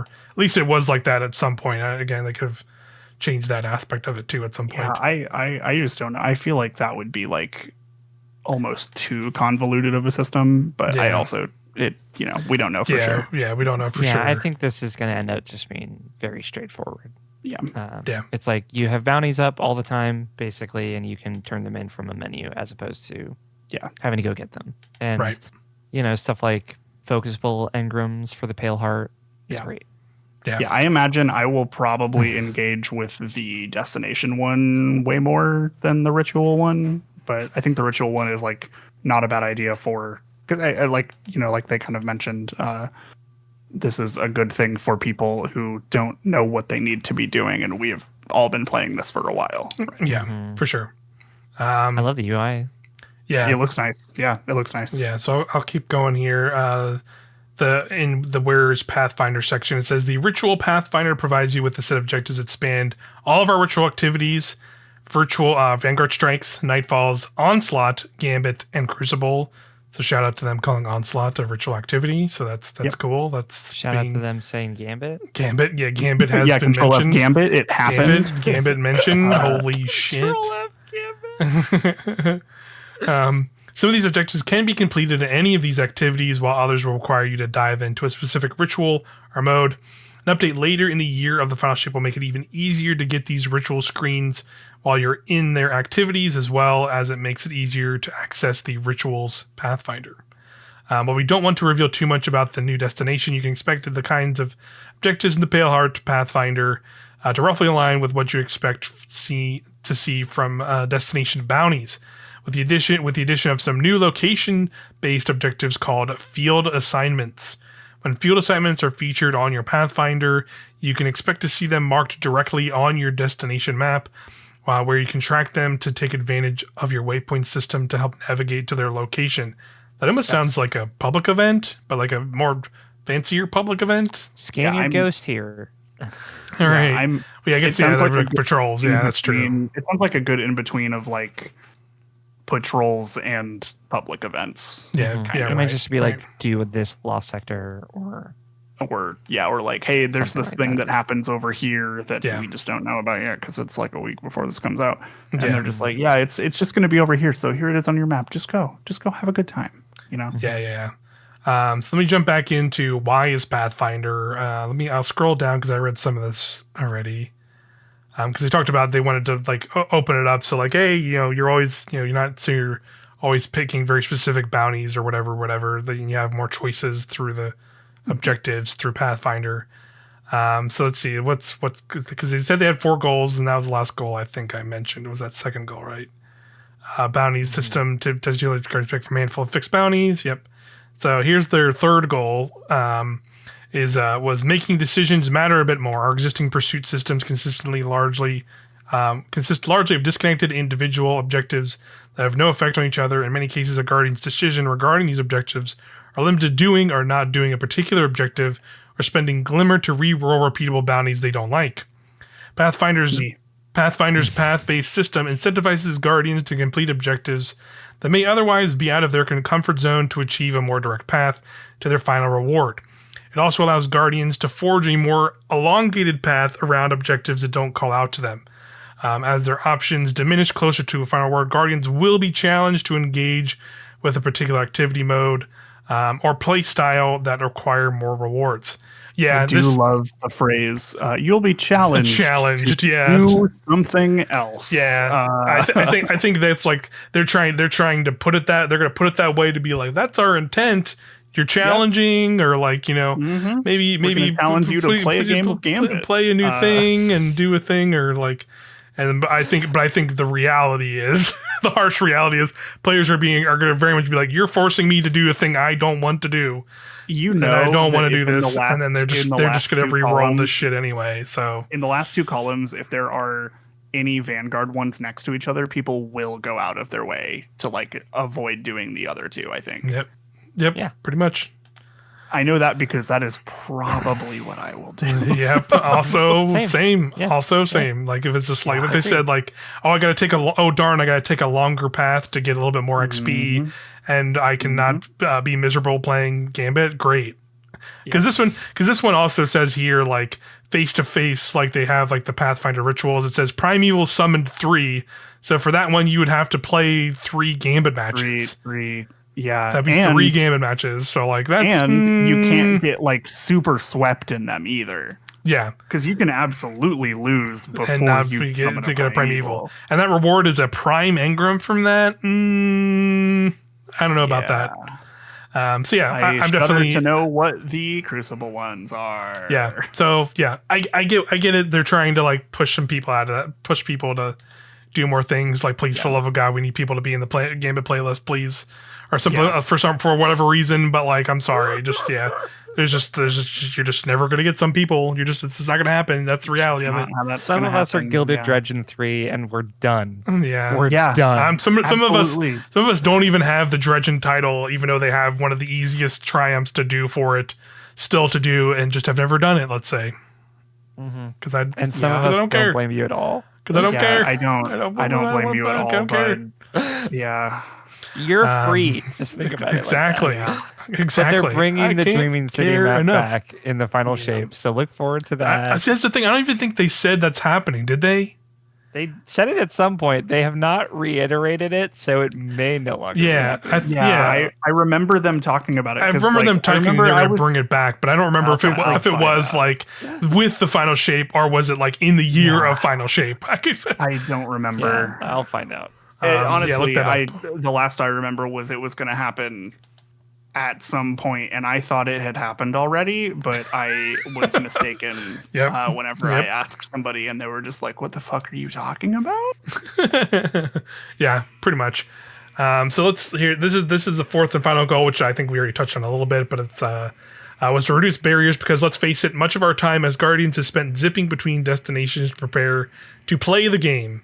Flying to the tower, flying to the helm, flying from helm to Europa, tower, helm to tower, youtube.com/helm-to-tower. Please subscribe. It all takes that we could be spending fending off the witness and thwarting its universe-threatening plan to the final shape. With Pathfinder, you already have your objectives, and they're always progressing as you play, whether they are locked or unlocked. There's no need to visit a vendor or use the Destiny app to grab bounties. No need to balance your inventory of quests and bounties, and no need to travel to vendors to claim your reward for a weekly challenge. So here you go. This is also definitely their way of being like, please stop, fucking stop bounty breathing. Oh my god, please, please. Like this is the step one of like they remove the ritual ones. Yeah. Pathfinder one is next, so like they're probably like doing the usual thing where they put this stuff out and like get all the feedback and do a bunch of testing and figure out the stuff, and then they're gonna put this on all the other destinations over time. I do really like the idea of this though. Like I am really interested to see how like it goes, how it like how it kind of lands, how things like go. I imagine it's not going to be like 100% perfect because anything rarely is. There's always I feel like there's always like one system that comes out like with an expansion that's like this is like a good start point, but they need to do this and that, and then there's always like kind of one thing. So I would not be surprised at this. All right, let's hear it. What is the map? This is from the State of the Game 2023, August 2023, the infamous State of the Game that everyone hated, that made people so mad. I forgot because there were other parts that I forgot. Right. While we don't have plans to this is just the paragraph that this comes up in, to dedicate more resources to significantly transform Gambit. RIP. We do have a few updates planned for the year of the final shapes. There's your wording, Mike. These include porting the Cathedral of Scars map and its beautiful Dreaming City setting into the latest version of Destiny 2, as well as adding the Shadow Legion and Lucent Hive enemy types, which I forgot about. I forgot they were doing that too. And you have to assume adding the Dread. I would hope they would. Although I would at least jump back into Gambit for that. I think. Yeah, right. I want to know. You know, I'm okay. I play one. Look, we'll just play without you, Mike. Fuck you. How about that? All right. Have fun, and I will continue to not give a fuck. Enjoy will be over here having a good time, and you can be Squidward in the fucking window. How about that? Come on, bring a sword. I will absolutely not be Squidward in that. Let me tell you what. I'll be like, oh, you play Gambit? Okay. Great, I'm gonna go enjoy my life. Yeah, so I forgot Lucent Hive. I want to hear what the Drifter says when he pulls Lucent Hive and Shadow Legion. He's just like, what the fuck? And then that's the entire thing. God damn, sister, you see these girls? It's like, all right, Drifter, I need you to fucking calm down, actually. Yeah. Honestly, the thing that would be fun about that is seeing the lore. If they make a lore page of how the Drifter got his hands on the Dread legions, the Dread enemies to like bring into that. That would be the most. Got a torment in my basement, and don't ask me why. Yeah, I would love to read that lore card, and that's all. That's as much as I would engage in that moment in Gambit. I would honestly fucking love it if the intro for that was actually Drifter speaking the Dread language. Like that would kind of kick ass. Actually, that would be pretty fun. But yeah, let's next. I'm moving on here. They go over like kind of how the paths work for the destination Pathfinder. Mm-hmm. So a general objective reward will give you 25 vendor reputation and 4,000 XP. Path completion reward for the first path is a redacted exotic. A powerful tier 3 engram, so it'll be pale heart gear, so it'll be a pale heart weapon or armor. 1 rank of vendor reputation and 25,000 XP. The second path reward completion will also be another redacted exotic. Pale heart engram, focusable, 375 vendor reputation and another 25,000 XP. The third path gives you another pale heart focusable engram, 375 vendor reputation, and 25,000 XP. So there you go. So that's basically the first 3 paths. Sounds like you do the first 3 paths and then you don't do it again. That's a pretty good idea to do that. Yeah, do the first 3 paths and then you're set. Especially first week. Are you kidding? Like, it sounds like while you're playing that campaign, maybe probably going to be just like something I am like definitely is, focused on that week. For sure. Love the deterministic vendor rep. I think like big chunks of vendor rep. Big chunks of that. Yeah. So here are some of the objectives you can expect. So calibrations directly replace bounties. Most common objective category on the Paleheart Pathfinder. An example objective is in the Paleheart, defeat combatants of a certain faction. In the Paleheart, defeat combatants using weapons that match your subclass damage type. Field assignments. Players must go to a location in the Paleheart and complete a custom encounter that only appears while the objective is active. This is the second most common objective category on the Paleheart Pathfinder. And it has in the Paleheart, travel to Redacted and claim a reward for defeating Redacted. And then in Paleheart, travel to Redacted and complete the Redacted event. Damn. So there you go. Public event. Public events. Yeah. Oh, no. I mean, probably. Actually. Yeah. We got it. Mm-hmm. And then ventures, destination-focused activities and objectives. Only 2 per the Paleheart Pathfinder. Only appear in the tier before the final reward. In the Paleheart, progress through the Redacted activity and loot the chest. Completing the Redacted objective grants additional rewards. That sounds like it is like going to be like a Wellspring. Wellspring post campaign or raid activity, probably even. Okay, so there you go. And then here we now move on to the Ritual Pathfinder. So let's talk about ritual activities. Crucible, Gambit, and Vanguard vendor bounties will be placed by a unified Rituals Pathfinder. A single instance of Pathfinder will contain objectives specific to each ritual activity, as well as generic objectives that can be completed in any of the 3 ritual activities. Additionally, on weeks when there is an active reputation booster, the first 3 instances of Pathfinder will contain more objectives associated with that ritual activity. So if the Crucible reputation booster is active, Pathfinder will obtain more Crucible-specific objectives until after the 3rd reset. So that's good. I think because sometimes I'm not really fucking paying attention when it like pops up on those things. So it's like I look at the Pathfinder, it's like escape, whatever. Yeah, whatever. I got it. All right, rep. I'm not going to play strikes this week. And I look at this thing if I'm trying to get it done, and I see like a bunch of strike objectives. I'll just do that, and then it'll work out. The only one that I like really pay attention to is like double Nightfall rewards. Yeah, double Nightfall rewards. Yeah. Okay. Yeah. I wait for you guys. Everything else, I'm just like it's the same. Man, double Gambit week, cool. I ain't playing. This week. And I don't need. Sorry, I don't need. Yeah. So let's see. Completing objective node rewards experience like individual bounty completion. Completing a path is designed to be akin to completing a weekly vendor bounty challenge. I.e., completion rewards include prime engrams, bright dust, and experience. So yeah, they don't say exotic engrams here. However, where vendor challenges are limited to 3 per week per character, Pathfinder progress is shared across all characters and is infinitely repeatable. Due to these differences, the reward amounts have been redistributed accordingly. So the first 3 completions of a Pathfinder track in a week will get you a Prime Engram, an Enhancement Prism, 150 Bright Dust, and 25,000 XP. And then the next 7 completions will get you Enhancement Prism, 150 Bright Dust, and 4,000 XP. And if you go past that point, just log off. I need you to fucking touch grass. Stop playing, please. Yeah. I'm worried about that's a lot. That's a lot to do in 1 week. That's like, how much Bright Dust is that? So 150, 1,500.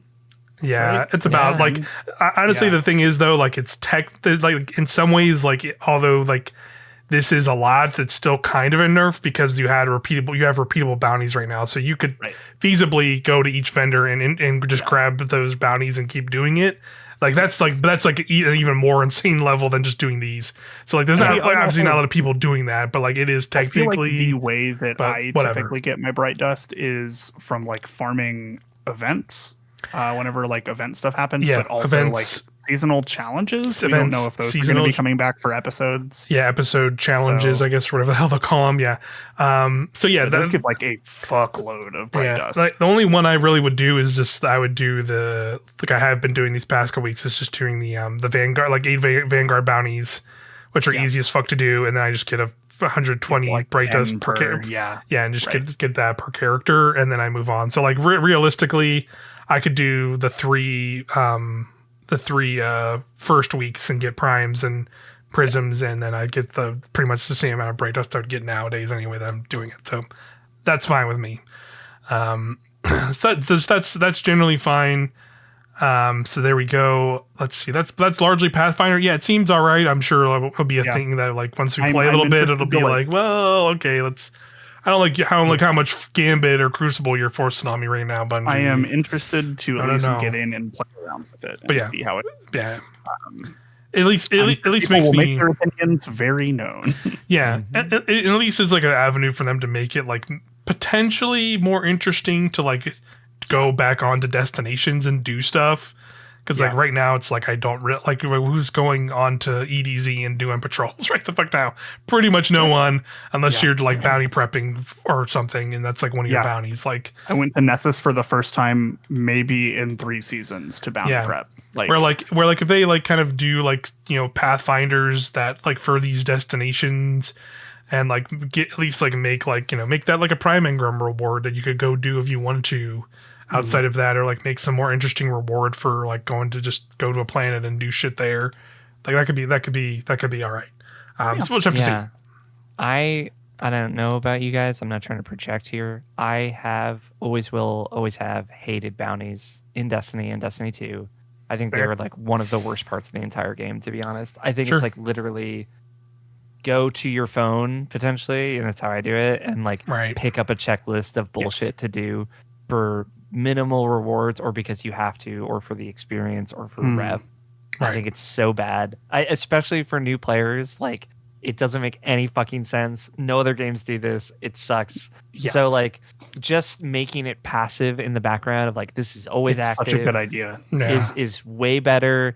And again, I'm not like it doesn't ruin the game or anything. I'm not like really whining here. It's just like I think they've always been bad, or just like a very inelegant solution to whatever they're trying. The busy work. It's been it's just the game has the game has evolved past a lot of that stuff for a video while. Games have evolved past that. Like I've been doing bounties since D1, and back then like I didn't really understand their significance. And then when I figured that out in like Beyond Light, is like this. I hate this, but it is just like I'm here for the shakeup. I think it's a great. Yes, we need that shakeup, and I think this is cool.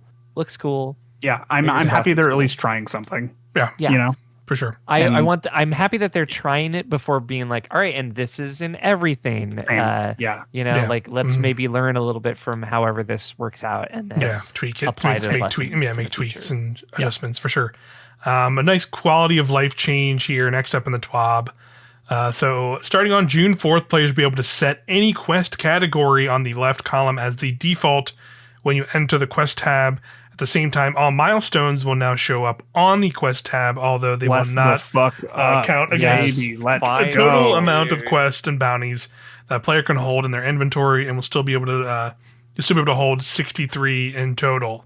So yeah, that's good. Good again, good quality of life change. I know a lot of people did not like that new like big weird tab thing they made. The quest it's like the weird quest top thing where it's just like big fat things. You can't really see a bunch of your quests. It's like nice for whenever an event is happening, and that's it. Yeah.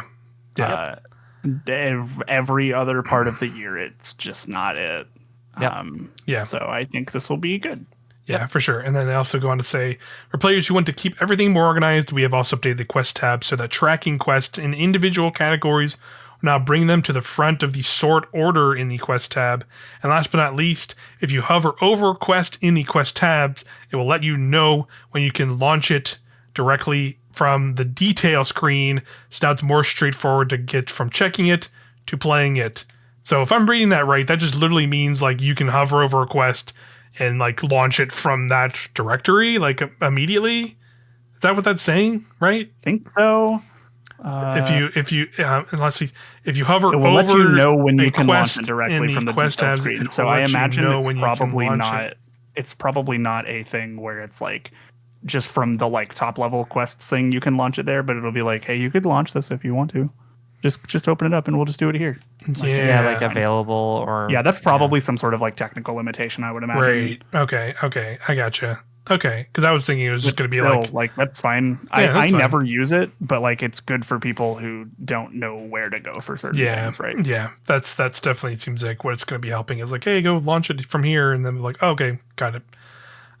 Yeah, that's good. And then scrolling down here again, they mentioned the use your legendary shards, like we mentioned. Yeah, they do also mention something that I think I also skipped over the first time I read this, but we've also integrated reputation boosts into the ritual activities nodes at the top of the director screen. Thank fucking Christ. Oh, okay, yeah, that's good. Because I got so again, tired I'm not of, paying like, attention to that shit. I've got so tired of or if it's like after that is like logged on and you're logging in on like a Thursday or whatever, right? And you've already forgotten what the bonus is. I'm tired of like asking in a Discord or checking like Braytech to see like what it is. They should just tell you. Yeah, like this is like the best. Like they should have done this originally. They did at some point add it so like if you click on the Vanguard thing, it's like one of the modifiers. Yes.